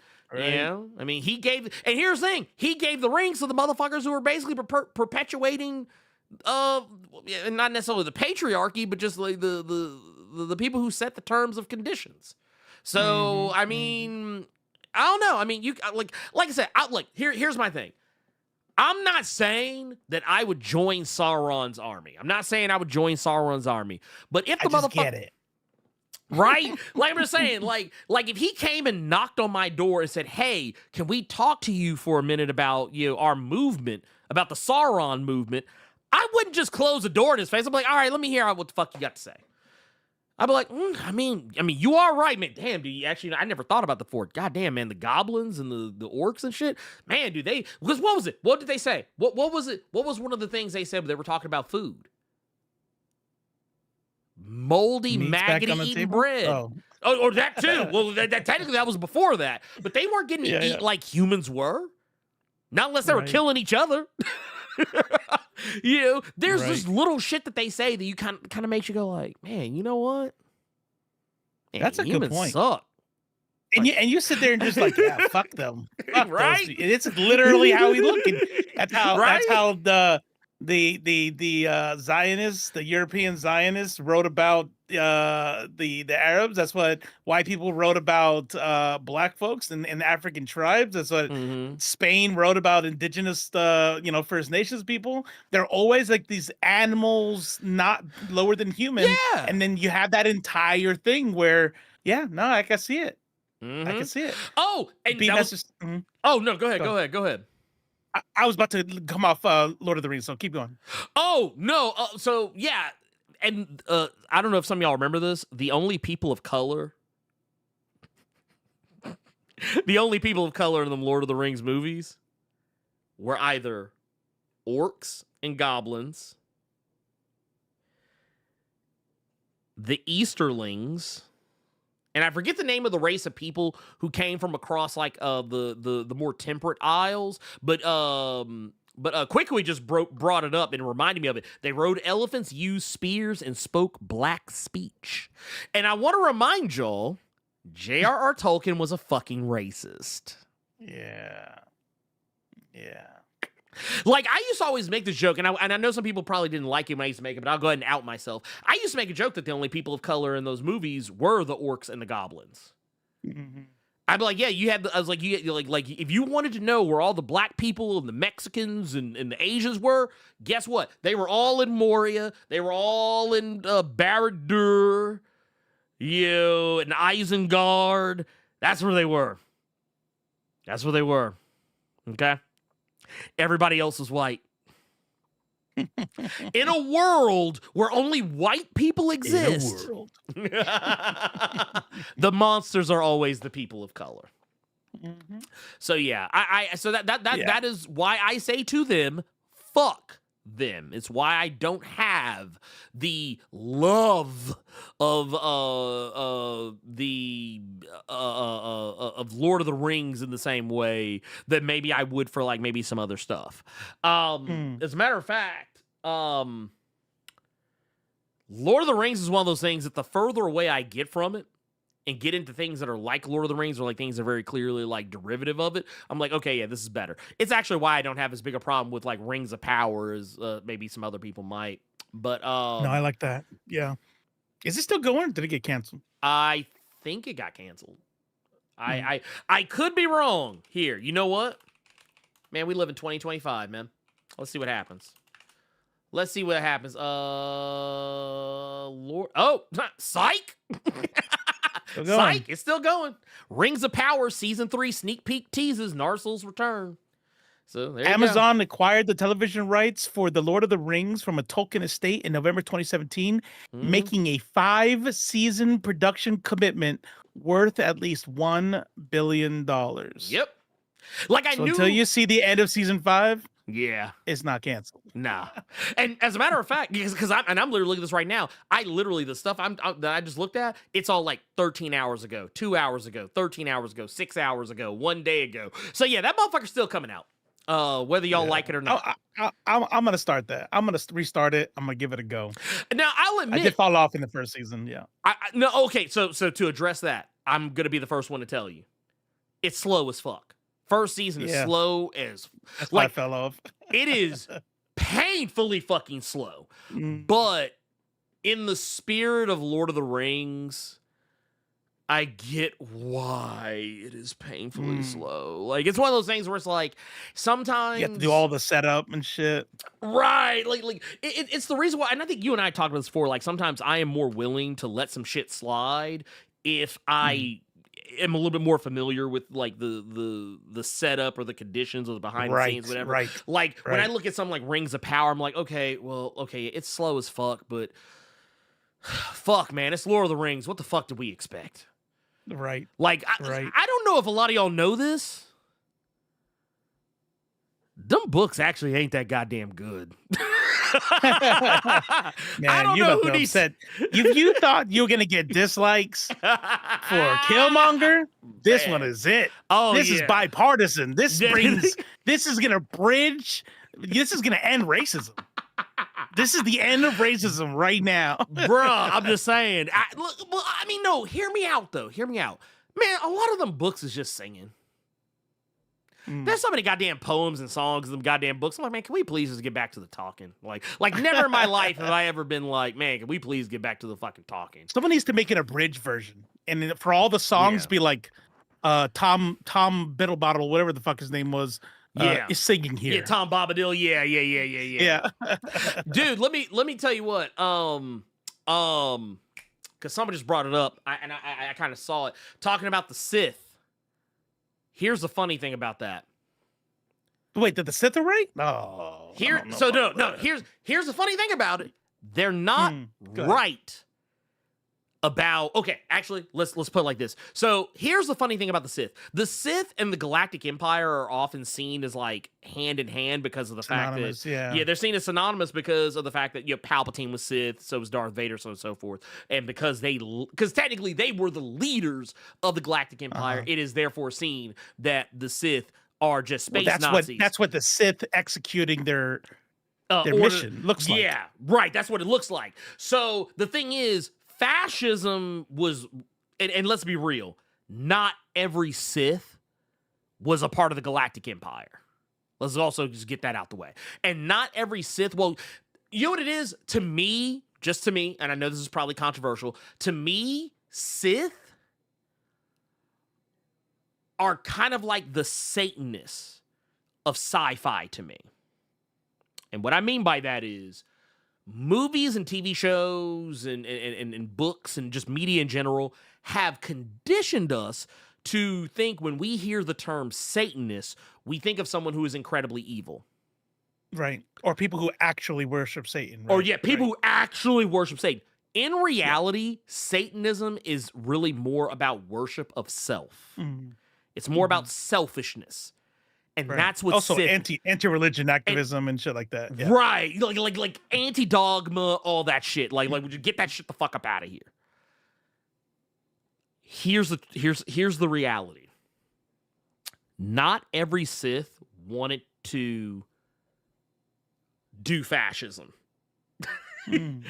Some of them just wanted to fucking live their lives. Like people, and I think the Acolyte was actually a really good depiction of that. That where we actually saw a type of character, I believe it was Manny Jacinto, not the name of the character, but the actor.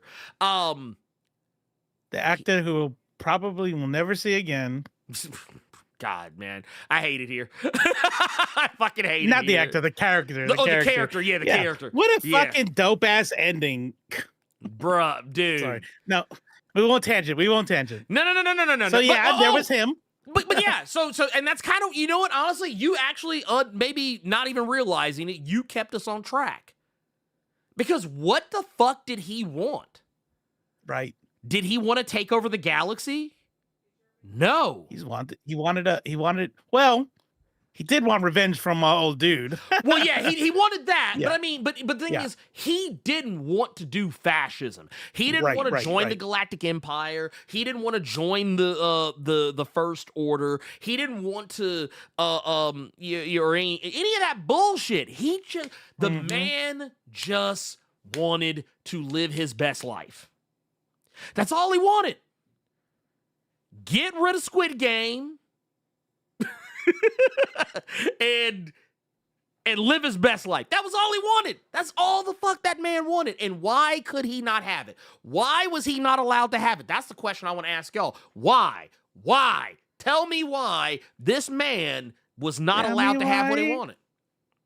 Ain't nothing but a Sith Lord. Tell me. I'm just saying though. Am I wrong? No, because I am okay. Wow. I think maybe because of how bad this last Jedi thing is. Not the Last Jedi itself, but just the trilogy. The Force. Yeah.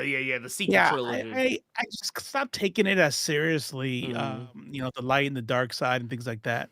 I like the idea of the gray Jedi, of the gray Force, or gray whatever, and I'm like, okay, I could dig that. But now that you have me thinking, what is the dark side?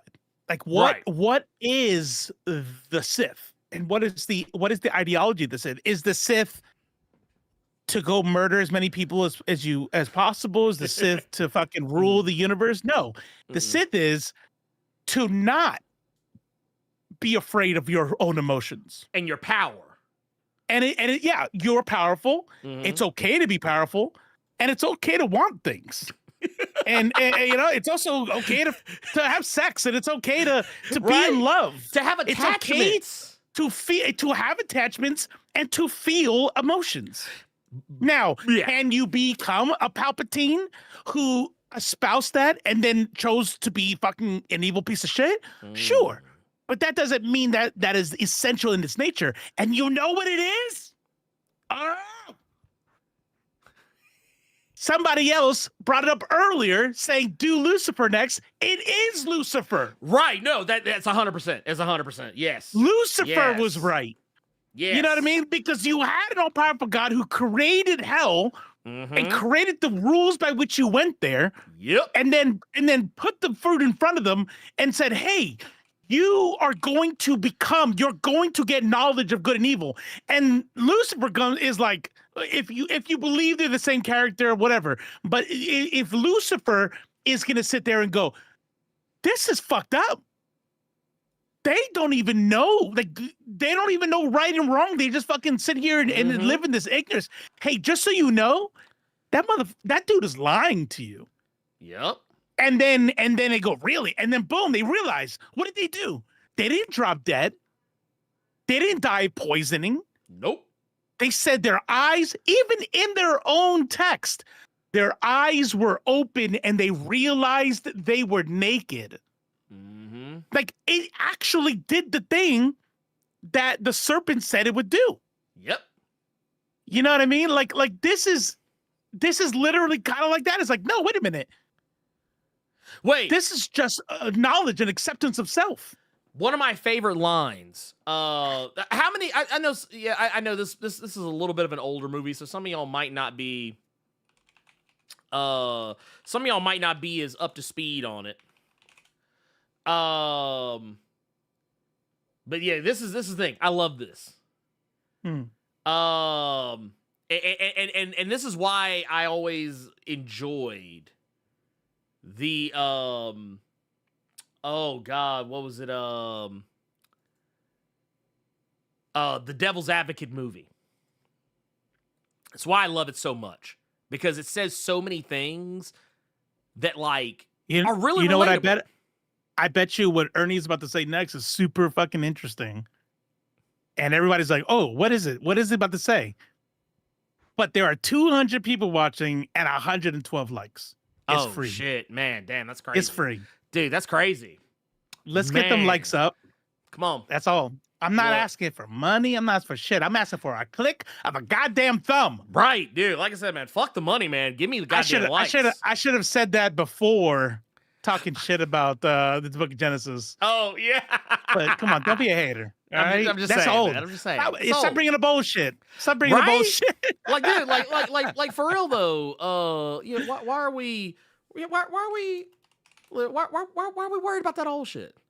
But no, so one of my favorite lines from The Devil's Advocate is actually this shot right here.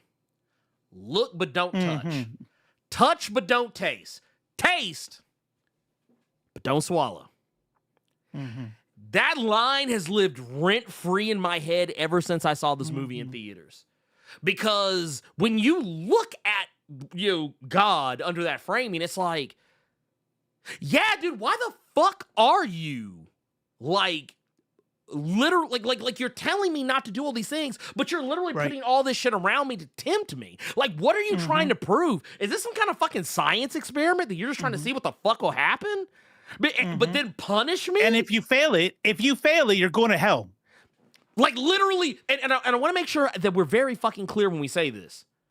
The literal, actual worst fucking place ever that you could go for the rest of all eternity.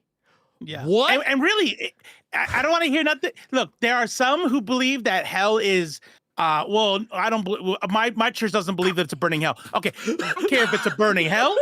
I don't care if it's eternal separation from light. I don't care if it's the ceasing to exist version. I don't care. The fact of the matter is that he set up this mousetrap game. By the way, used to love that fucking game, Mousetrap. I don't know if y'all remember it. Yeah, dude, but fuck yeah. He set it up. This is him. This is his mousetrap. And then he goes, shit, sorry, I wish you had loved me more. sorry, I got to do this to you. You know, it's like he fucking held a gun to your head the whole time going, right? Look, listen. You see these tears in my eyes? If you don't tell me you love me, I'm gonna have to kill you. That's him. That's God. That's God right there. He hit you right there. He's I like, told you to love me. Why did you make me do this? Also, man, shout out to Bone Factory. Damn. See, y'all don't want that Charlie Kirk. Y'all don't want that Charlie Kirk, man. Look, I'm just saying, man. Have you out here looking like you drumming for rage? You guys are reaching Brazil at this point. Shout out. Keep up the good work. Thank you. Thank you. Oh, man, that's crazy. That is crazy. Oh, let me see if you stick around, though. Viva Lula? Viva Lula? Mm-hmm. Let's see what happens. Maybe. He's like, never mind. Fuck this shit. Click, click.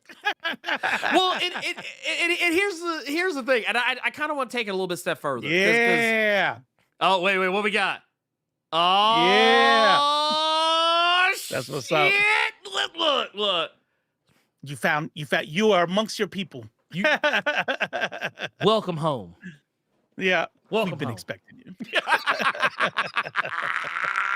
Yes.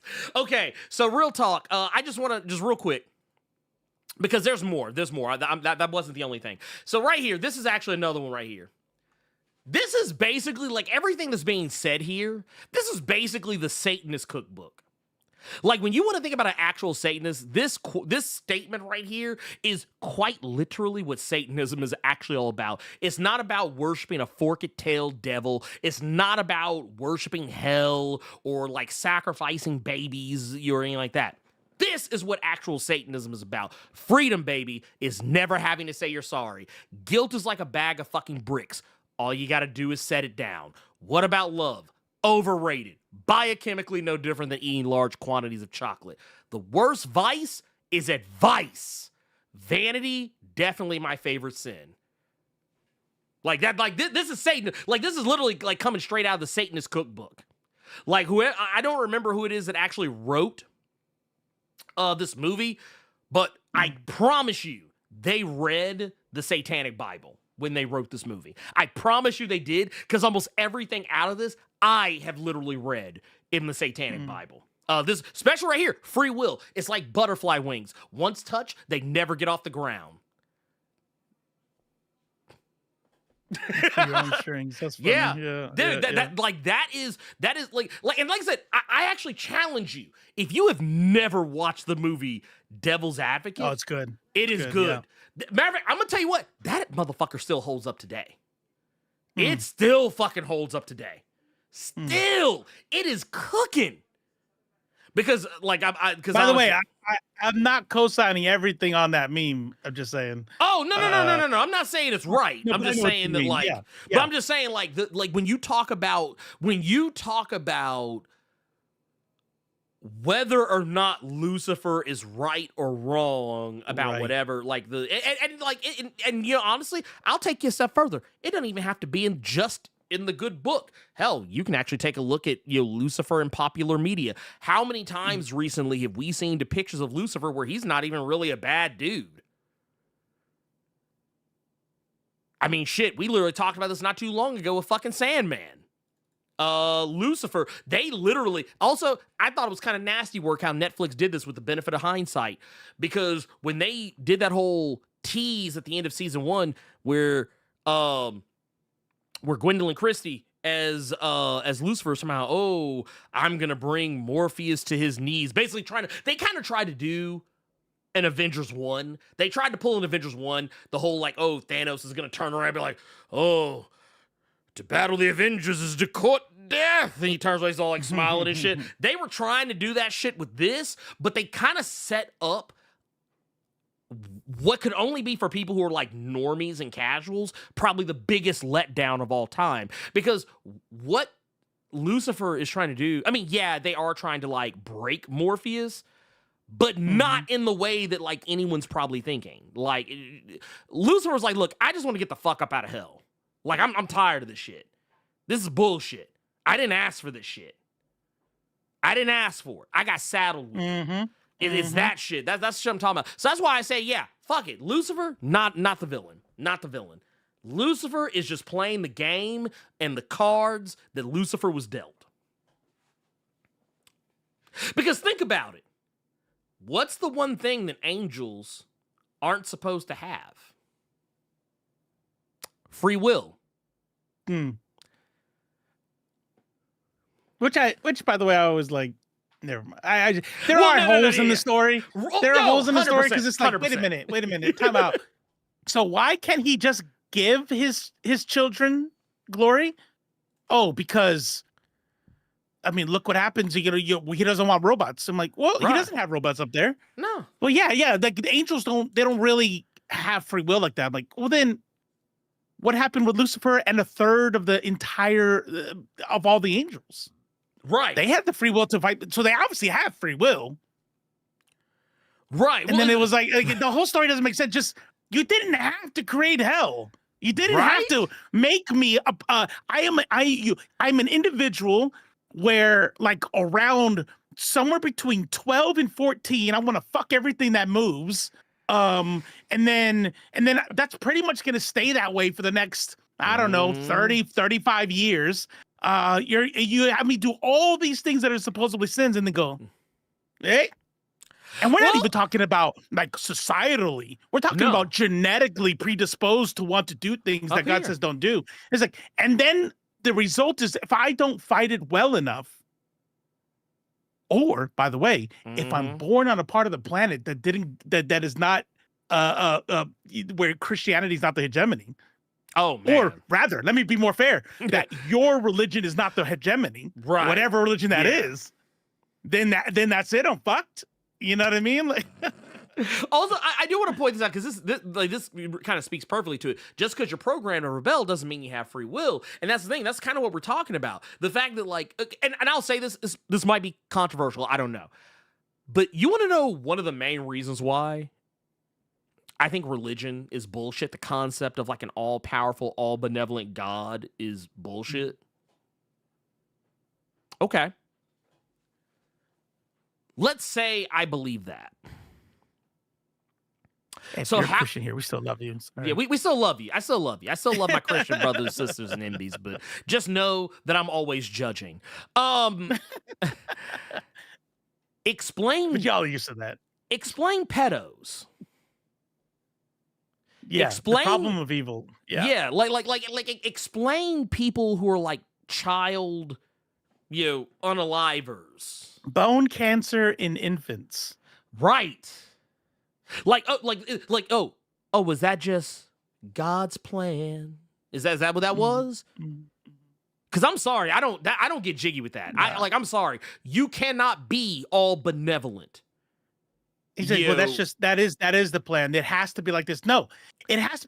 If he is the all-powerful, all-creator of everything and nobody else is on his level, everything that happens today, everything is because he made it that way. Mm-hmm. He didn't have to make it that way. He could have just made the reality the way it is. He's like, well, this is Satan's world now because he's giving it to him. Like, even if I want to say it's real, like it's still fucked up. Like, okay, let's say I believe in God completely. He's still a dick.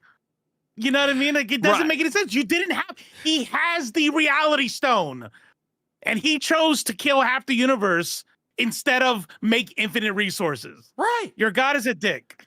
And not only that, like I said, like it's why I always hated the whole, this is God moves in mysterious ways. No, he doesn't. No, he doesn't. Stop. No, stop it. No, he does not. Damn, Jeremy, I'm sorry to hear that. Thank you for sharing, though. Yeah, but it's shit like that. I'm like, sorry. No, if there is a lesson to it, can you imagine you doing that to your kid or somebody you love? Like, you know what I'm gonna do, bruh? Okay, so here's the deal. Here's what I'm gonna do. All right, check this out. I feel like my kid is not. I feel like my kid is not. He's not very disciplined. Anytime he's in pain, he stops. He quits whatever he does. Oh yeah. I know what I'm gonna do. I know what I'm gonna do. I'm going to walk up to him and punch him dead in his face as hard as I can. He's probably going to need to go to the emergency room. He's going to lose his teeth. But what I want to see what happens is, how does he recover? How does he deal with like a fractured skull and missing teeth? I want him to learn some discipline. I'm going to punch him in his face as hard as I can because I love him.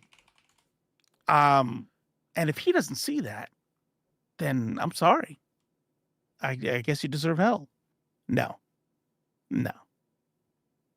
You're the Abrahamic God is either can't stop all evil and he's not all powerful, or he is all powerful and he is not all good. Period. Yeah. Easy money. But you know what we're gonna do?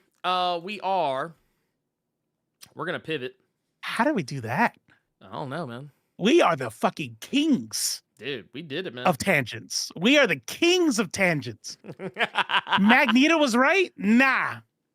Let me tell you why there is no God. But you know what? But here's the thing, though. I will say this. The whole time, and I was keeping timestamps, we started this conversation at 41 minutes and 41 seconds, and we have ended it at 1 hour, or at the 1 hour 59 minute mark. Even when we tangented, we were still technically on topic. That's what's up. Because we're that goddamn good. It just comes natural, you know. When you got it, you got it. Oh, this is so sweet. Sorry, I just noticed my kid got a haircut. They had to go get chopped up. They were getting a little bushy in the head, and they did not want a picture to be taken. But my little NB regent nice. They have they're not ready for the world to see it yet, but yeah, they were getting bushy as fuck. Like they kind of did this thing where like they wanted to wear their hair in a more like gender neutral way. Mm-hmm. So they did this deal where they got like kind of like the little like kind of curlies out front, but then like kind of cut lower on like kind of not shaved, but just cut lower on the side. Mm-hmm. And yeah, they've been rocking it for a while, and then they discovered they liked hats because it pushed a little poof out more. Nice. So yeah, it's been good times. But no, I wanted to say we got some super chats and some questions and all kinds of crazy stuff. I'm gonna kind of just run down everything just real quick. First, want to hit this right here. Ben Loudly with the 2 says girls gave Killmonger the Chris Brown treatment. They kind of did. They really kind of did. I saw a lot of women that were just like, and even some dudes too, to an extent, that were like willing to give Killmonger the grace. It was kind of like pretty privilege, is what it was. It was like pretty privilege. It's like, oh yeah, man, he can get away with whatever the fuck he wants because he's beautiful. We've also got Nomadic Chaos with 8. Says, I will never understand when they say Killmonger was right because this man was going to start a global race war and damn everyone else to get his way. And that's exactly what we were talking about earlier. The fact that people were willing to look the other way. Mm-hmm. And I'm going to tell you the reason why. And a lot of y'all ain't going to like the reason why. Because it's not that I don't think y'all noticed what he said. I think you did. But you didn't care. Because he was talking about getting rid of everybody else. And I think that says a lot more about you than you probably wanted to. Not to Nomadic Chaos, but talk about the people who think that way. We've also got what's another? We got another one here. The Inquisitive Mug with the 5 says the Magneto equals Malcolm. Misattribution comes from the Pizza Creator's Choice VHS release of Inner Magneto from X-Men TAS, said by some random writer. I do remember that, and Robo, I think you sent it to me one day too. I don't know if you still have it, but I think I have it somewhere saved. Oh, right. Yeah. But yeah, and that's kind of why and it's also the fact that like I even remember when we watched I think it was like a little clip from that where someone was talking to even Stan Lee about it, and he basically just like you could just see it in Stan Lee's face. He was just like, yeah. Sure. Yeah, sure. Yeah, that's about right. Yeah, that's the ticket. Yeah. But no, this is 100 million thousand % correct. Also, shout out to NYC Yayo over on the Twitch side, who followed us just recently. Says facts. A broken clock is right twice a day doesn't mean it isn't still broken. That's why I always say, man, you have to apply the rules. I think that labels are important. I know people say they don't like labels. I actually think labels are important because, for one, it lets us know who we're talking to, who we're dealing with. I'm not saying that everyone has to have a label, but I do feel in the case of shit like that, I think labels are good. Like if we just take a little sticker that says, like it doesn't even have to say anything. Just depict a clock broken in half and stick it on their forehead. You know what it is? You know what? Like pins. Like, that's what we do. We make pins. Everybody has to wear a pin. And if you got the broken clock pin, when you say some wild shit that's correct, we can look at it and be like, hold on, wait, what's that on your lapel? Oh, see, you right now, but you be saying fucked up shit every other time. It was like, what was it? You not to go too deep into it either, but something that both Robo and I and Carter and I have had a conversation about, independent of each other, is beware people who say they don't like talking about politics. Beware. Be fucking ware. Because I'm going to tell you why they don't like talking about politics. It's because they have fucked up politics.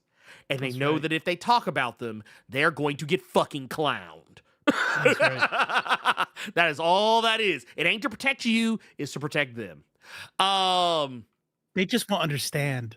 They won't understand that I'm not actually a bigot. I just don't think that white and black people should be dating. I'm sorry. That's crazy. That's nasty work, man. That's nasty work. We've also got one from Jonathan Cantrell with a 5. Says Magneto has always been right, but always go overboard when he snaps. I do think he's more right than one like Doom and shit he's done, especially in One World Under Doom. No, I 100% agree with that. Like I said, I agree with Robo. It's not the always part. Yeah. It's the beginning was not. He wasn't right. No. Yeah, and that's what I'm saying. I see me personally. I would never say Magneto was always right. I will say Magneto is sometimes right.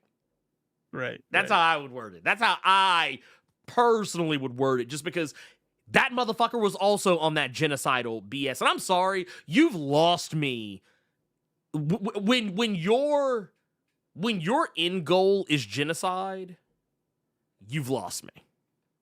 Now, I will say, while I don't believe in violence, to solve all problems, if you told me you were genocide Nazis, I'd be like, okay. I mean, is that really genocide? But that's the thing, though. It's not, though, because they're not a people. Right. They're not a people. Now, if somebody said, "Fuck Nazis," let's kill all Germans. No. Yeah, that's okay. What? See now, we're talking about the problematic side of it. Right. See that's to me, definitely kill all Nazis. Yeah. Okay, look. Here's 2 classes of people you'll never hear me complain about getting offed: pedophiles, Nazis. I'm never. Yeah. You're never gonna hear me say, "Oh man, but they have a family." No, fuck them. Yeah, fuck them. And there's a ton of both in Israel, so. Damn, that's crazy, right? I mean, I'm just saying, man, just go ahead and do what you got to do over there. I mean, I'm not saying, I'm just saying. Are you doing like a? Is there a beep? Is there a beep you're doing? No, right? You're not pressing a button. No. Never mind. He's like, psych. There's an app that's giving me some. I'm like, what? Oh, I don't know. I haven't heard one, but man, it could be anything at this point. We have also got, and this one I think got lost in the sauce, but we're gonna go back and get it. We're gonna go back to the future, or rather to the past to get it, because duh. But we got one right here. This is where to go. Yeah, here we go. Actually, okay, so first off, shout out to Paragon 1127, who followed us 2 hours ago. I apologize we didn't see this earlier, but thank you for the follow. Also, shout out to Ben Lowley, who said, I hadn't heard of Gretchen Martin or Charlie Kirk, or the Charlie Kirk dude, until yesterday, but I'm pissed about any Red Hood series getting axed. That fucking Todd curse. Yeah, so that was something, and I was Man, and this is why I kind of hate that I'm going out of town. This is something that we would have talked about on the Blerd Cave, honestly. But I tell you what I'm probably going to do. I'm probably going to... We'll see what happens. I haven't 100% decided on this. But I'm probably going to film some videos while I'm away.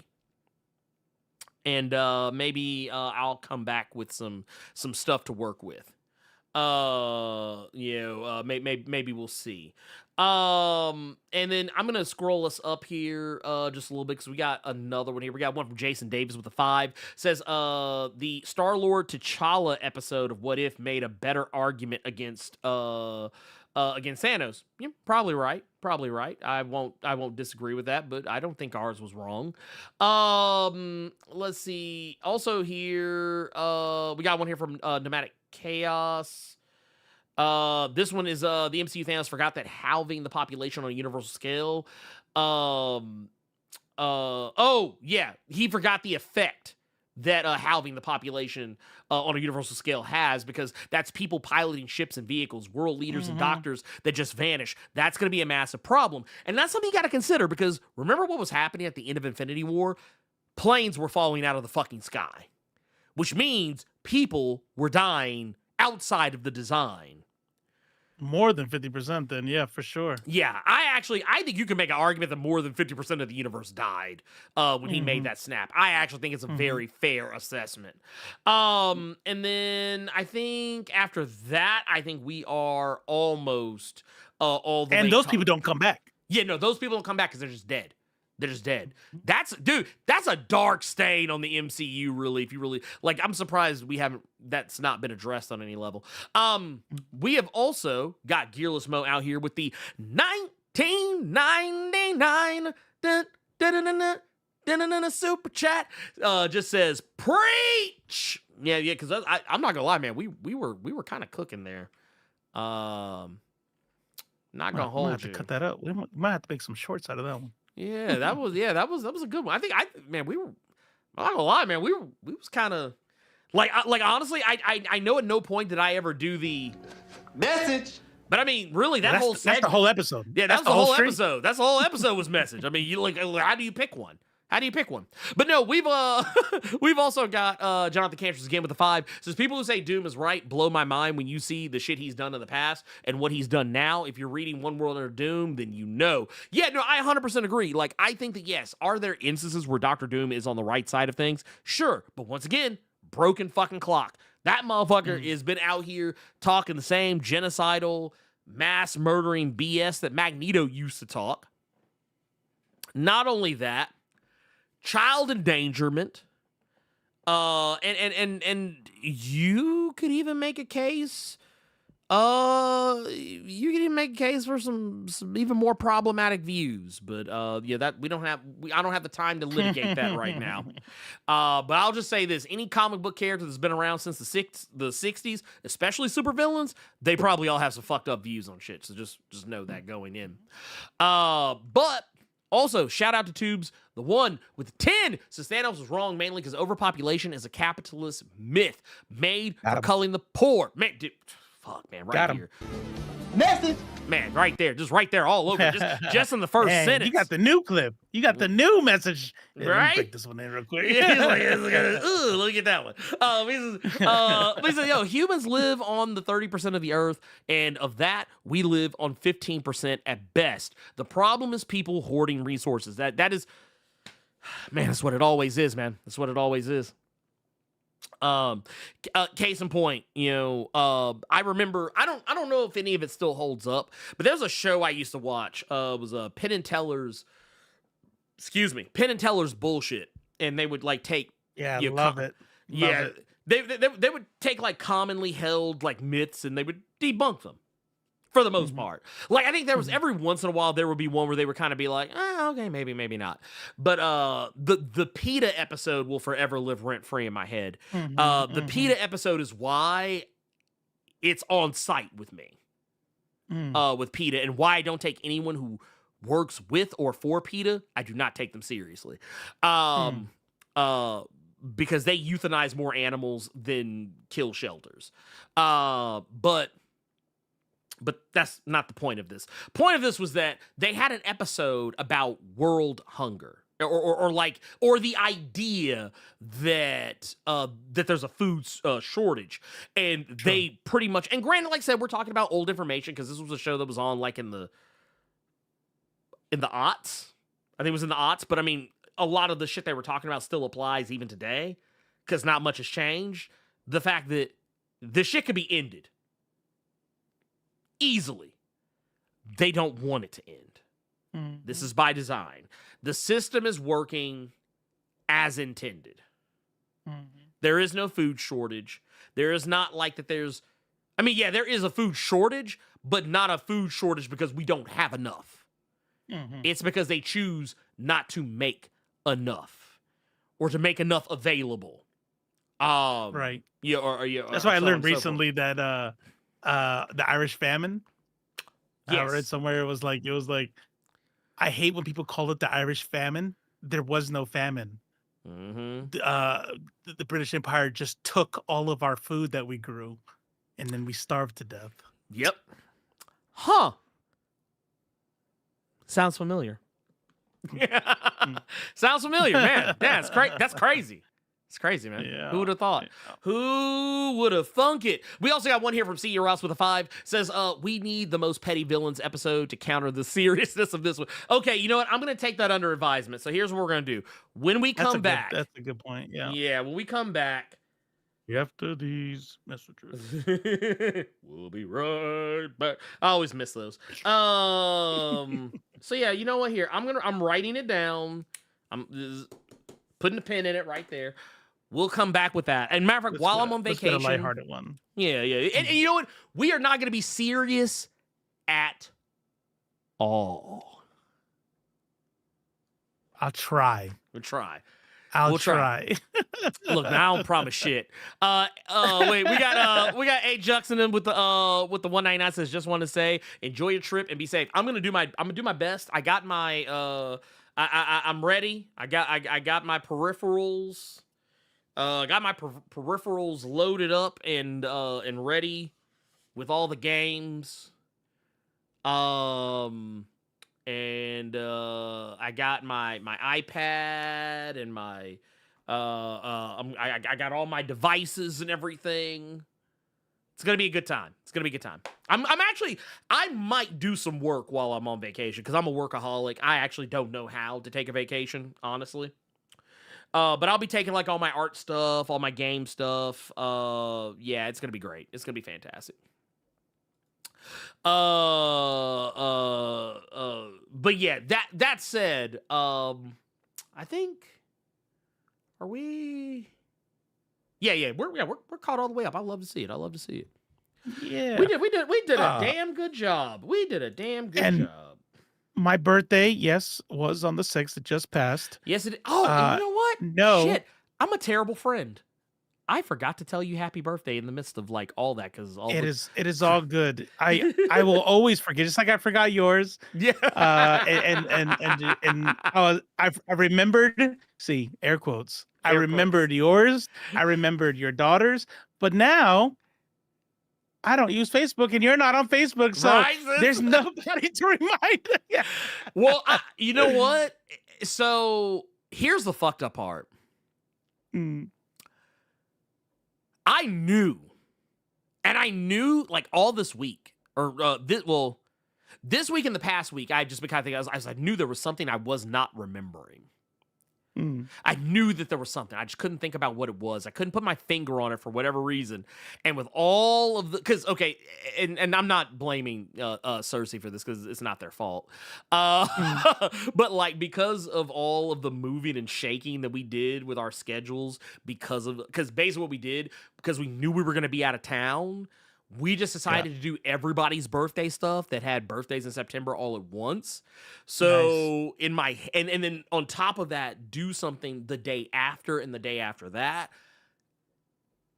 Yeah, it fucked up my whole schedule. So I like I said, it's not an excuse. Tell Cersei, thanks a lot. Right. Thanks a lot. It's like damn, dude. Jon Stewart, 45, dick. Oh, damn. 45. Damn. Damn. Happy I remembered 70s. to go back. Gotta go back. Right as he did that, like I was going back to his old comment, and Oh, you know what? yeah. I think he might have missed it. Let me give it. Let me. He's like, no, no, no, right no, there. no. I'm going to do it again. He's like, no, I'm going to do it again. He said, because that's what I do. I'm going to My do guess it. would have been 58. Y'all haters. That's what it is. Haters. Hey, look, man. I don't know Look. why this shit got so white so early. You know, what I That's mean? Like crazy, man. I feel like other man. Dude, that's wild, man. I can't believe it. I blame PTSD. It's ableist if you make fun of my white hair now. I'm sorry. Y'all hate veterans. Wow. Damn. You guys. Damn. Dude, he got y'all, man. You can't even say nothing to that. You can't even say nothing to that. Well, I tell you what. You know what? I'll make it up to you because weapons is in the thing. So there you go. There you go. There you go. that's how I missed I that. make it up. AR-15. I missed that AR-15 scene. Like, oh, Yeah, that one. I get it now. Yeah. I actually went back and thought about that the other day too because we were watching it again recently, and I actually, you know what I loved? I loved watching both my mom and Cynthia's reaction to the movie. Like how they didn't see any of the shit that was happening in it coming. I was like, oh, really? So the whole time, because they only saw like that first trailer. They didn't know anything. They didn't read anything. They didn't look up anything. Mm-hmm. So when they saw that movie, they were literally seeing it for the first time. They didn't know any of the stuff that I knew or any spoilers or anything. So the whole time I'm watching the movie, and this is always my favorite thing to do. I'm just sitting back and I'm just doing this the whole time. I'm just like, You get it yet? No? Oh, okay. No, keep watching. ooh, I was like there was one point where Cynthia got up to go like do something. I was like, nah, I'm gonna pause it. I'm pausing. Yeah. it. Yeah. Some shit's about to pop And off. thank y'all for the birthday wishes. Thank you so much. Yes. We So did not many. do questions yet. No, we have not We'll done do- questions yet. We are about we to, can- and I think we have a indie game rec too, cocked and loaded. So we'll do that too. Also, before we do that, Mhm. I do want to point out. Happy birthday, Grampy Robo. I just caught that.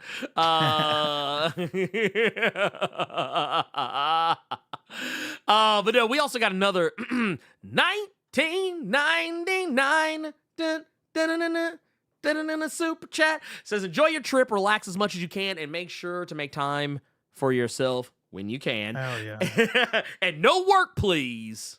Please. You know what?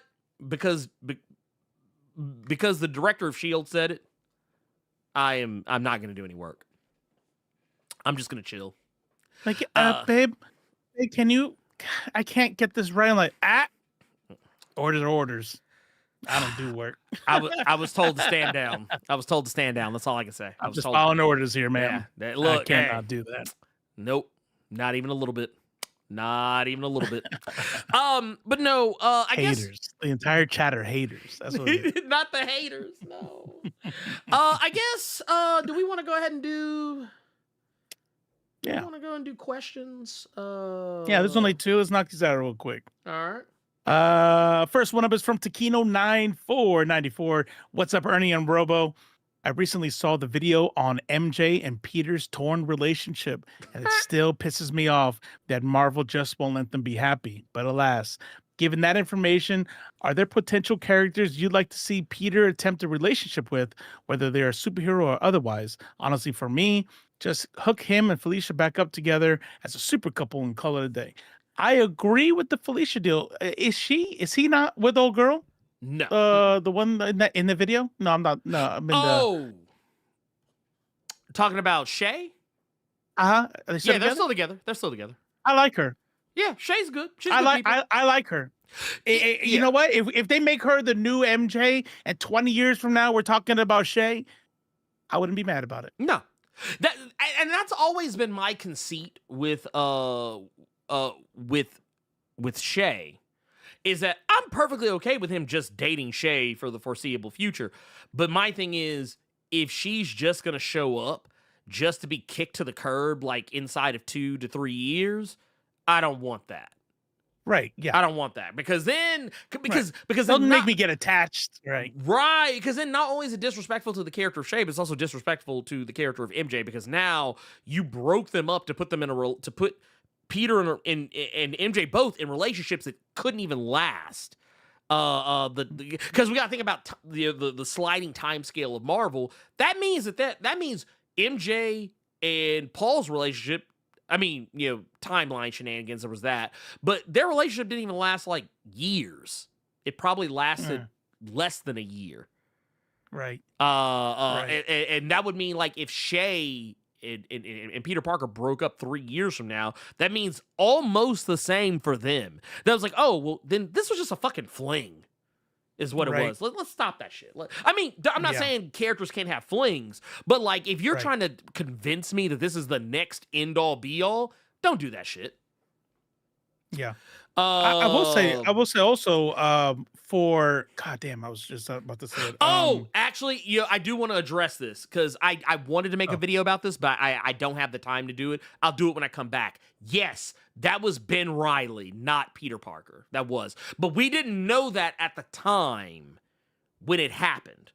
So yes, you are right. The person who snubbed MJ in that hallway was actually not Peter Parker. It was, in fact, Ben Reilly, the Spider clone. So yeah. I don't know if you knew that, Robo. It just became known, I think, this week or last week. Because since I sent you that video, or I think that was when it was when I sent to you. Yep. So yeah, since I sent you that video, a new issue of Amazing Spider-Man has come out. Because the way they do Spider-Man, I think they do Amazing Spider-Man's always like bi-weekly. So you get them books like twice a month. Or whatever. Twice weekly. So basic or 2 times a month, whatever. However you want to put that. I always get the proper terminology for that shit. But anyway, point of the matter is, it's actually both. If you want to be really confusing, you know what? Fuck it. We're all right. But no, basically what happened is the most recent issue of Amazing Spider-Man number 10, it's revealed, because there was supposed to be this whole like, oh, there's a new Spider-Man, but it's not Peter Parker. Where's Peter Parker? What's going on? Then it turns out, oh, wait a minute. Not only is the Spider-Man that's walking, not only is it this new Spider-Man that showed up not Peter Parker, the motherfucker who's been walking around as Peter Parker lately isn't Peter Parker. What? Yeah, exactly. This is basically the Spider Clone saga all over again. So Shay is not dating Peter Parker? Not right now. Was she ever? Yes, but not lately. And also, the new Spider-Man, not a Spider Clone. A lot of people thought the other Spider-Man was Kane, one of the lesser-known Spider Clone characters that also had kind of had a little bit of a cachet for a little bit. It's actually Norman Osborn. So there you go. Norman Osborn has been walking around as the new Spider-Man. I remember what I was going to say. Oh, go off, King. Who is the editor-in-chief for Spider-Man right now? Nick Lowe. Sabusk? Okay, Nick Lowe. Nick. Yeah. Or, well, I'll say he's the guy who's calling the shots with Spider-Man. Okay. Yeah. Nick Lowe. Nicky Dog. N-Dog. If you fucking kill Shay as for some like character development, bro, we're just gonna put. It's gonna be you and Neil Gaiman in the same box. I'm just saying. Yeah, I'm just saying. Look, hey, might as well. Might as well. I'm just saying. You better not fridge Shay. Nah. I don't know why, but after doing that video, I'm like, fuck with Shay. Well, I like her. You know why I like Shay, and this is gonna sound superficial her as off fuck. The bridge. Oh, damn, snap her neck to eat right before you. Oh, damn. I mean, bro, dude, look. When I first saw Shay, when she fucking remember when I messaged you that my mind was blown because I haven't been catching up. When they let him fucking talk to Gwen Stacy for 2.5 seconds, yeah, I would have. What? That was my gift. Wait. I would rather just not. What the fuck could you do? It's like, dude, why? Well, like, it's like, what? Why? Like, who is this for? Yeah. But no, the reason why I kind of fucked with Shay was because when she first hit the scene, the first time you see Shay, it's like, oh, Peter dating somebody that ain't white.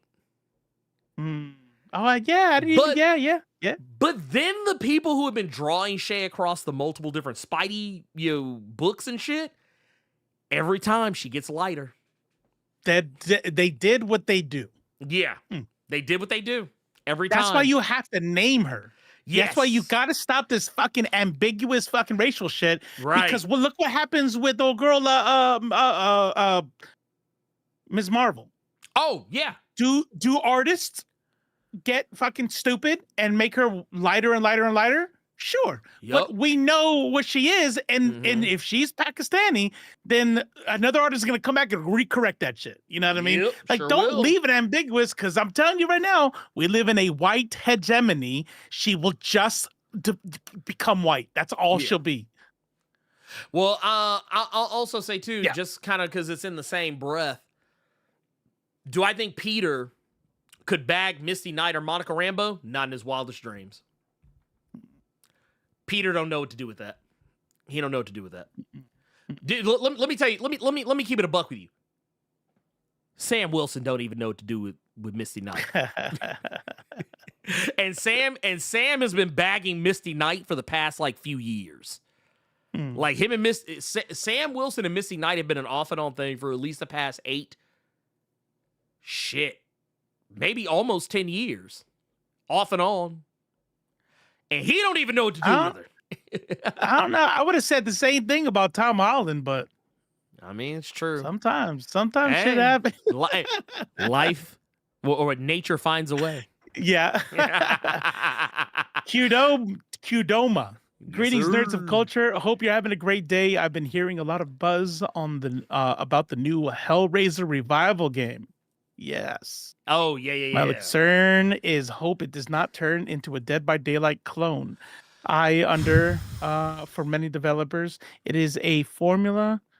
There's a typo there that I can't read. Oh, gotcha. It is a formula that's easy for players to understand, which translates into them not having to reinvent the wheel. They can just take whatever IP they have, saving time and money. This is very much like the Fortnite effect. What are your thoughts on Hellraiser game? If they do a Dead by Daylight clone, don't even waste your money on it. It's dead in the water. It's DOA. Bruh. DOA. When I tell you how dead it is. Because did I ever tell you there's a YouTube channel I recently discovered that I really like? I don't know how sustainable it is, but you know what they do? They do oh man, what is it?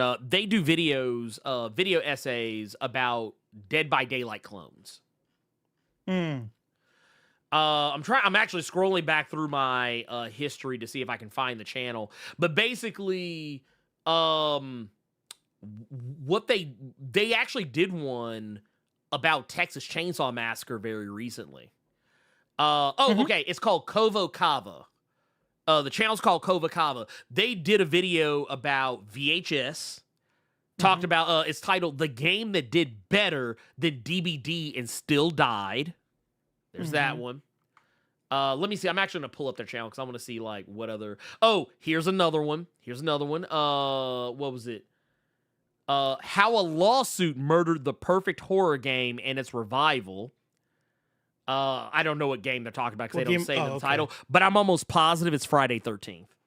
Oh yeah, that's right. I'm almost positive it's Friday 13th. Oh, and then they did another one. How greed and bad decisions massacred the Texas Chainsaw game. Those are really? And they did another one. This is their most recent one. It's called Last Year's Gameplay Was Addictive, but What Went Wrong? That title might be confusing, and I would see why. You're like, wait, last year's... What are you talking about last year? They're talking about a video game that was actually called Last Year. It was a DVD clone, and a personal favorite of mine. Really? And the game, it was actually to me, it was better than DVD. It didn't have the fan base, but from a gameplay perspective, it was better than DVD. You got, I think, 4 or 5 survivors in a match.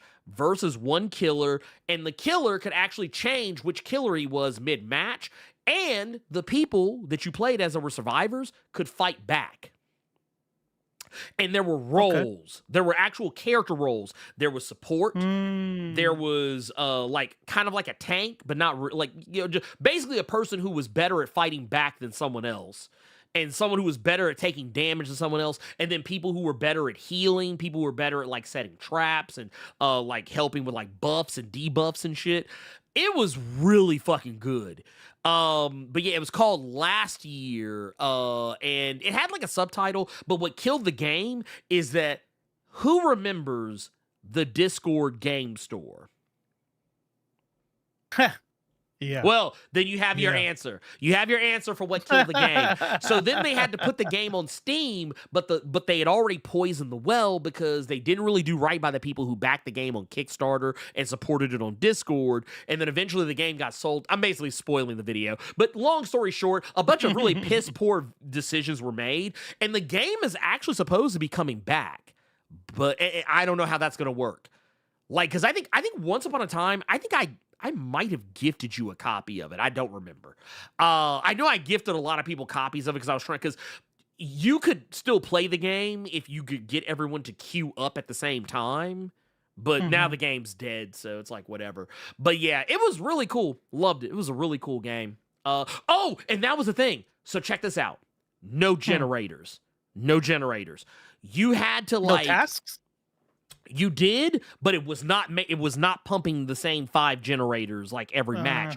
Also, you weren't just in one static area. The more you progress the task of the games, the more you could the further you went into the map. And you would open up new areas, and then eventually, if you did get all the objectives cleared, you could open up a gate that would let you escape from the killer permanently. But the thing is, the gate doesn't stay open like with DBD. The gate closes, which I guess is kind of like the in-game collapse. But there was like a literal gate, and like the longer you waited, the lower that gate got. So you would see motherfuckers like beelining for shit. But yeah. Did they let you slide like an Apex? Because that'd be dope. Not really. Oh, that was the other thing. So the killer wasn't just the killer. The killer could have like either, like in the case of like there was a giant spider, the spider could create baby spiders to like go after you. There was another one who was like kind of an axe murderer. That guy basically was just Jason Voorhees, more or less. There was another guy who could like set traps. He was like kind of a gangly dude, and then there was like a big hulking like brute monster man, looked like the Hulk basically. But the cool thing about being the killer was that you didn't just walk around. If no one was looking at you, you could teleport away. And then you could just like, if no one was looking at you still, you could like go float around the map like with like no clipping and shit. And like you could come back in another area and like lay traps and like set things in opposition. And then as so long as no one was looking at you, you could pop back in like out of nowhere, just like as like a horror movie. It was such a cool game, but like, yeah, the people who made it, they fucked it up so bad. But that's another story altogether. I didn't mean to go down a rabbit hole there. Do we have any other? No, that's it. Okay. Well then, here let's do this. We actually know what we do have a PvP escape room. Oh, that sounds dope, dude. I'm just saying. But there, we also got another one here. This is $5 joint from Jonathan Cantress again. It says, imagine Shay falls for Ben after this, and thus Pete hooks back up with Felicia. I can see it happen. It'd be fucked up, but I can see it. Well, I don't know. Is Ben still fucking with old girl that they made up for Dark Web? The redhead chick whose power was Halloween mask? I don't know if they're still a thing. But yeah, I don't know. I don't know. It would just all be weird. But hey, I'd be here for it regardless. Oh, Carter, thank you. He says yes, they are. Okay, yeah. My resident Ben Riley expert stepped in and it cleared it all up. But yeah. I'm here for it though, but yeah, I don't want any. I don't want any more DVD clones. But like, yeah, if we do like single player horror games, I'm here for. What I might be excited for, and this is the only way it's gonna work. I'm sorry. Mm-hmm. When you have the market cornered, like you just described the game that sounds fun as fuck. Yeah. So it's not even about put out a quality game because there's capitalism, right? So it's like, all right, you know what? If I get a Marvel or Warner Brother DC DVD clone or Sony, like something that's gonna be like we're just gonna put millions of dollars at this thing, throw millions of dollars at it. You know what I mean? With licenses that are just everybody knows and loves. And okay, yeah, but look, if you're an indie developer, just save yourself the heartbreak. Yeah, don't do it. Just it's like trying to make a WoW clone. Just stop. It's over. It's over. Stop trying to make fetch a thing. Yeah. It's never going to happen. But that said, oh yeah, we have a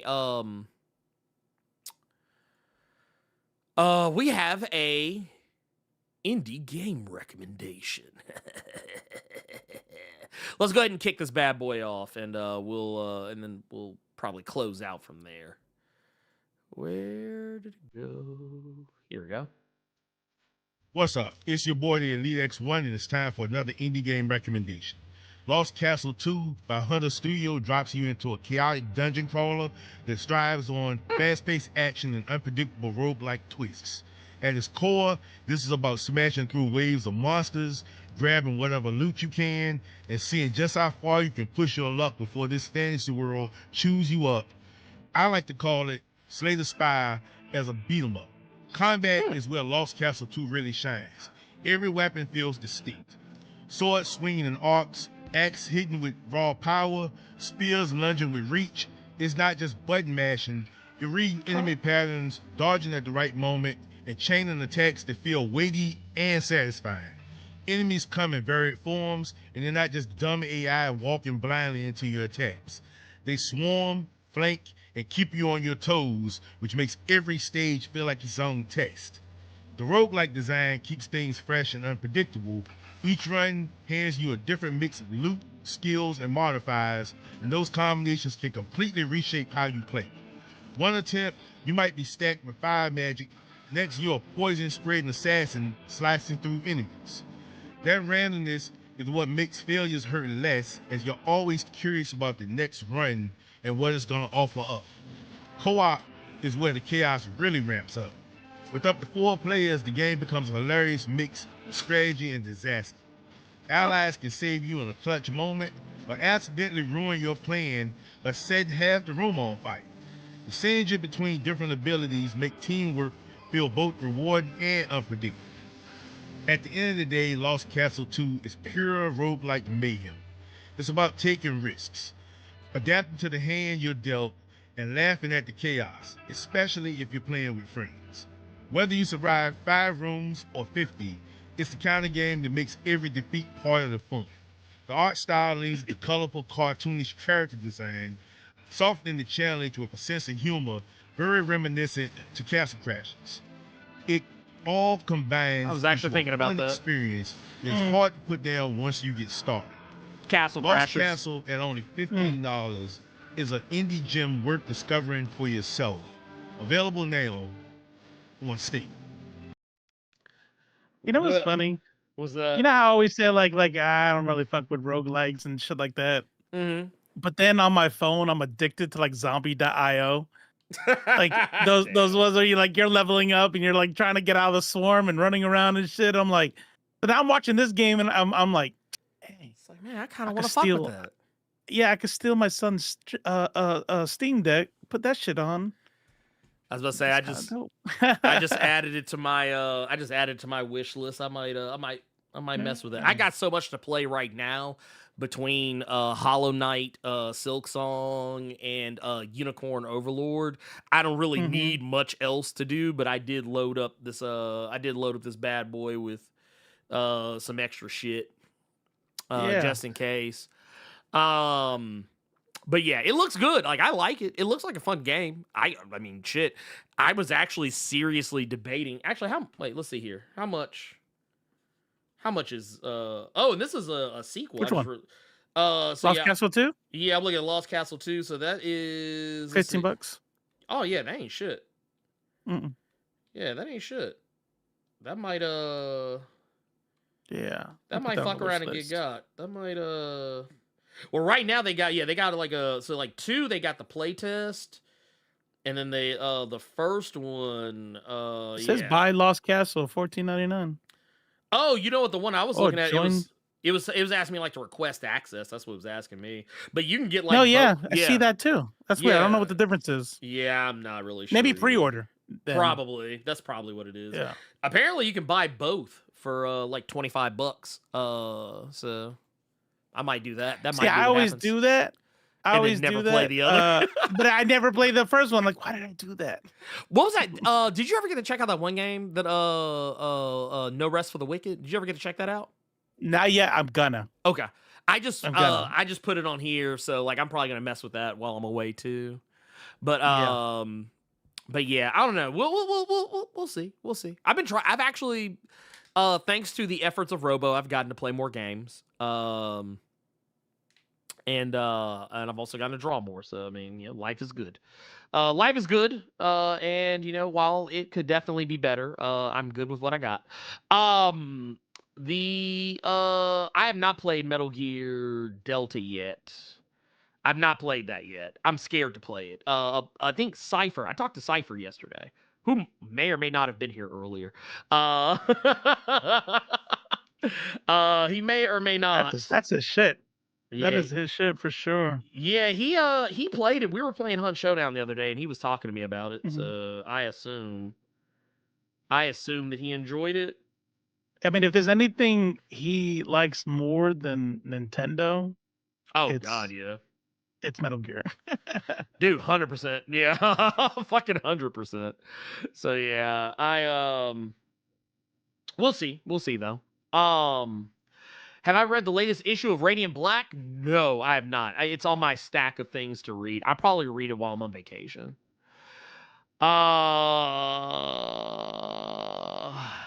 It seems like so many people don't understand or don't want to understand the definition of the word superhero. What do you mean? Oh, so this is from a previous thing. This talking about why are so many people fixated on Homelander despite knowing? Yeah.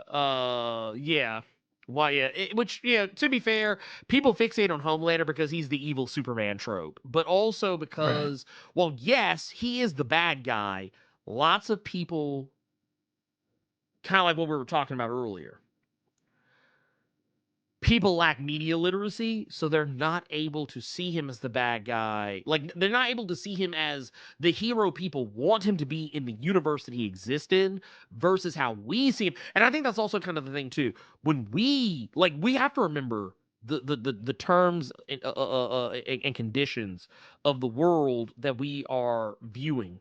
When we read The Boys or watch the TV show The Boys, what we always have to remind ourselves is that we have information that the rest of the world does not. And sometimes, because of the fact that despite Homelander being a bad person and a villain, he is still depicted in a very heroic way, we have to remind ourselves that we know better. The world he lives in does not. Mm. And I think sometimes people forget about that. But hey, I don't want to take us back down that road. That's it. I like that. I like that. Yeah, the whole concept of unreliable narrator too is like that whole thing is like that kind of like blew my mind. A few years ago, and I was like, oh yeah. It started with 300. Yeah. Well, and it's so I think here, and also I want to make sure I'm correct in this. So I've seen this one pop up a few times. I'll answer it because I feel like, I don't know if you played Infamous Second Son, but would I say that Brooke Augustine from Infamous Second Son was right or wrong? I'll be honest with you, I have not played that game in a long time, but I do remember not agreeing with her and her sentiments. I'd have to replay it. I played the fuck out of that game. It was definitely the kind of game that I put a lot of hours into. Yeah. I don't remember the story. Well, maybe it's worth a replay. So basically she was like the attack dog that was coming after you, that was trying to like take down like superpowered people. Mhm. But she was superpowered herself. One of those types of situations. I don't remember her entire character arc. So like, once again, I played that game, like, which is really okay. Full disclosure. So I did that thing where, like, you could play like full, I guess, like evil or good, which to me honestly was just like, it was really just kind of more like asshole versus playing like super principled or whatever. That's really, to me, was what the difference was. But like, I actually played it both ways, and I'm not gonna lie, I had a very difficult time siding with, because there's a point in the game where you can side with her. If I remember correctly. And I remember when I did it, it felt really fucking gross. Right. So I'm going to go on a limb and say no. Nah. Like, because here's the thing. If at the end of the day you feel gross, I don't think you can say that person's right. Yeah, it was basically Sony's X-Men series. This is really what it was. Yeah, she was, but like, honestly, All Ups just really kind of nailed it. Rockbender Hillary Clinton. That's basically what she was. like I'm sure if we would have dug deep enough, she would have had a Benghazi situation going on. Oh, wow. Yeah, like it is what it is with that one. Like I said, I don't remember the full arc of her character. I would have to look it up. As a matter of fact, here, you know what? Fuck it. I'm just doing it right here. Yeah, ex-military soldier who had her powers activated while, God damn it, get out of my way. While counterattacking a giant monster destroying cities, she takes an extremist stance on conduits, despite being one herself, publicly labeling them as okay, yeah, fuck this bitch. Yeah, fuck this bitch. Yeah, there's no way. She is not a good guy. There's no way. Like, I don't even have hear the argument. I want to hear the argument of, because like Thanos, right? Like Thanos. Yeah. We know it's a stupid argument, but like if I squint really hard and like hold my breath until I'm about to pass out, I can kind of see like the whole "there's too many people" bullshit. Okay, fine, whatever. But how is this almost right? That's what I would wonder. Yeah. Like what is that? I guess you would have to be. Wouldn't you have to be a like a bigot, like a white supremacist or something? So here's the thing. This is why. Yeah. Okay. I did a little bit more reading, and now I'm remembering. Steelman it. Yeah, I actually now I have a little bit more of an opinion about this. Fuck that bitch. Because that was the other thing. But try to steelman it. What is the person? If somebody out there goes, I can see where she's coming from. What is their good faith? Like try to restate that. So basically, her whole thing was that she believes that conduits are dangerous because of the levels of destruction they can cause, and in a way. Technically, she is right. But here's the problem with her being right, is that not all conduits are dangerous. Like, that's saying, yes, are there dangerous conduits? Yes. Have there been conduits who have tried to take over the world or tried to destroy civilization, or in some cases have actually destroyed entire cities and wreaked havoc? Yes, she is 110 million% correct. Yes, there are bad conduits, but it's the same argument as you would make against mutants in your Marvel comics. Are there bad mutants? Yes. Are there mutants who have tried to genocide humanity? Yes. Are there mutants who have tried to take over the entire planet or tried to destroy civilization and reshape it in their own image? Yes. You can say yes to every last single one of those. But are there also mutants who stand up to fight back against those people to protect humanity? Yes, it's the same thing with this. But the reason why I cannot steelman her argument any more than that is because there's something that she does in the game that is indefensible. She purposefully, knowingly that these people are dangerous, that she thinks these people are dangerous, she knowingly unleashes them on the city. so that people could see, and then she could lock them down. Right. Like, so basically it's like, hey, I'm going to cherry pick the worst of the worst. That would be like, okay, that would be like me if I wanted to make the argument that mutants are bad. I go and capture Apocalypse and then say, all right, we got him captured. He's behind bars. He can't be a threat to anybody, but go ahead and let him loose in Times Square because we know he's going to act buck wild just to prove to people he's bad. Like, it's William Stryker levels of fuckery. And I can't, yeah. Like, that remember when I said earlier that when I played the game, I did the whole, like, hey, I played fully, like, evil, and I'm going to play, like, fully, like, whatever the other option is. I did that shit, and, man, I felt gross as fuck siding with her. Because you can. Yeah. There is a point where you can choose to side with her, and it does not feel good to do so. At all. Interesting. You know, yeah. I really hate, this is not a tangent, we're not going to go back on it, but you know who also does that kind of shit? What's that? Christian fundamentalist parents. Yes, they do. They're like, I've heard this. No, I won't let them have protection.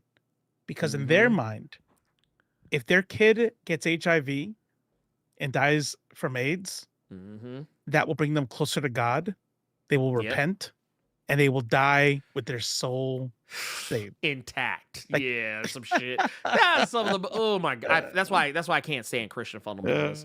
And then right here, Tuesday one just said right here with the $2 super chat. There's a big difference between Storm and Beak. That's kind of what I'm talking about here. There are so many. Even though, like I said, I think some people took it the wrong way when I said this, but like in one of the most recent issues of X-Men, one of the, I guess, villainous characters, he equates mutants to the movie Battle Royale, where he basically talks about how some mutants get machine guns and shotguns and katanas and swords and shit. And he said, and some mutants get pot lids.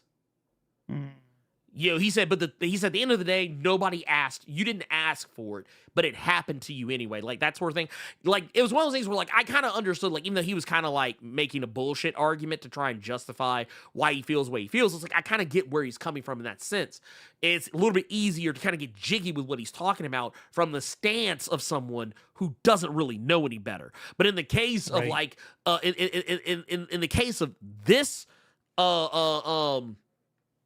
this Augustine piece of trash, it's difficult to it's very difficult to make a case for anything that she says because she's that trash.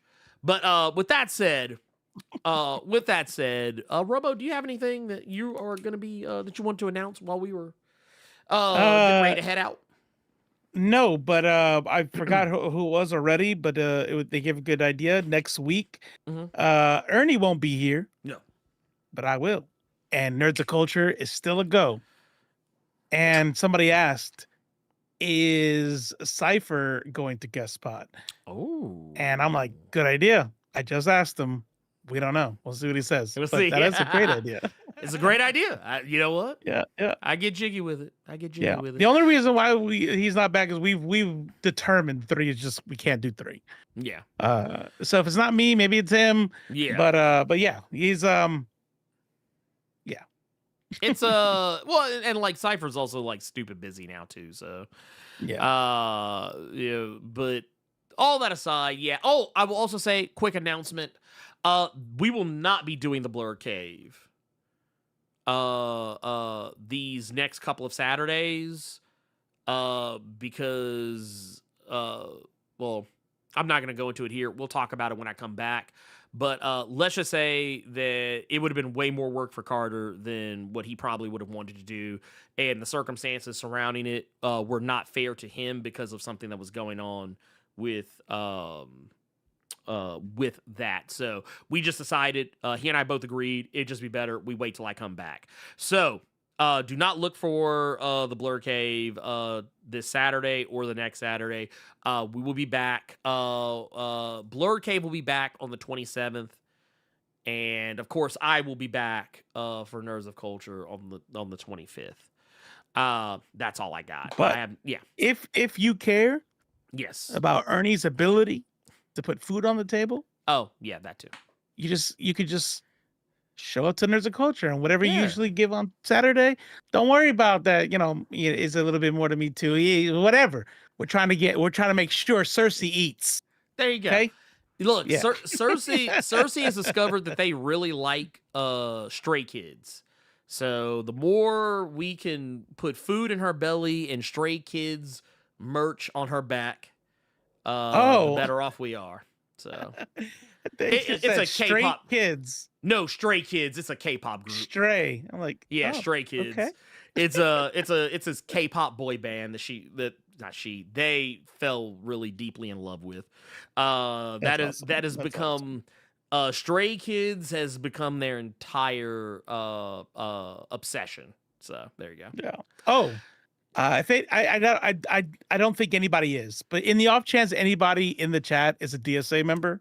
Oh yeah. National put out a message that they're trying to get out to everybody, saying that if you are clearly a DSA member on your social media, oh yeah, and you are memeing and celebrating the death of Charlie Kirk, to please stop or private your stuff, because they're going to use that to start naming organizations as terrorist organizations and shit like that. Like Trump is gonna use that. So I'm probably gonna private my thing here now. So for a little bit. Yeah. That's so lame though. I swear to God. Yeah.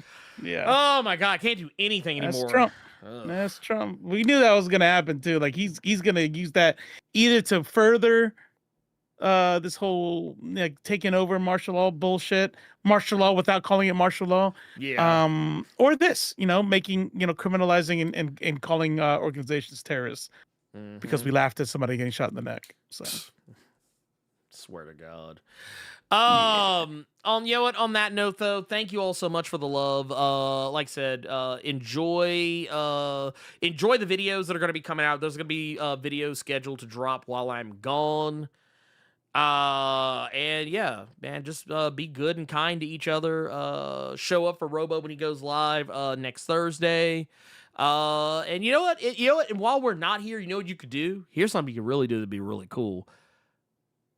Go back and watch some old episodes of Nerds of Culture and the Blerd Cave. In between this, you never know, man. Put it on in the background, man. And if you never hit that like button before, hit it again. But until then, I just want to say, man, Charlie Kirk and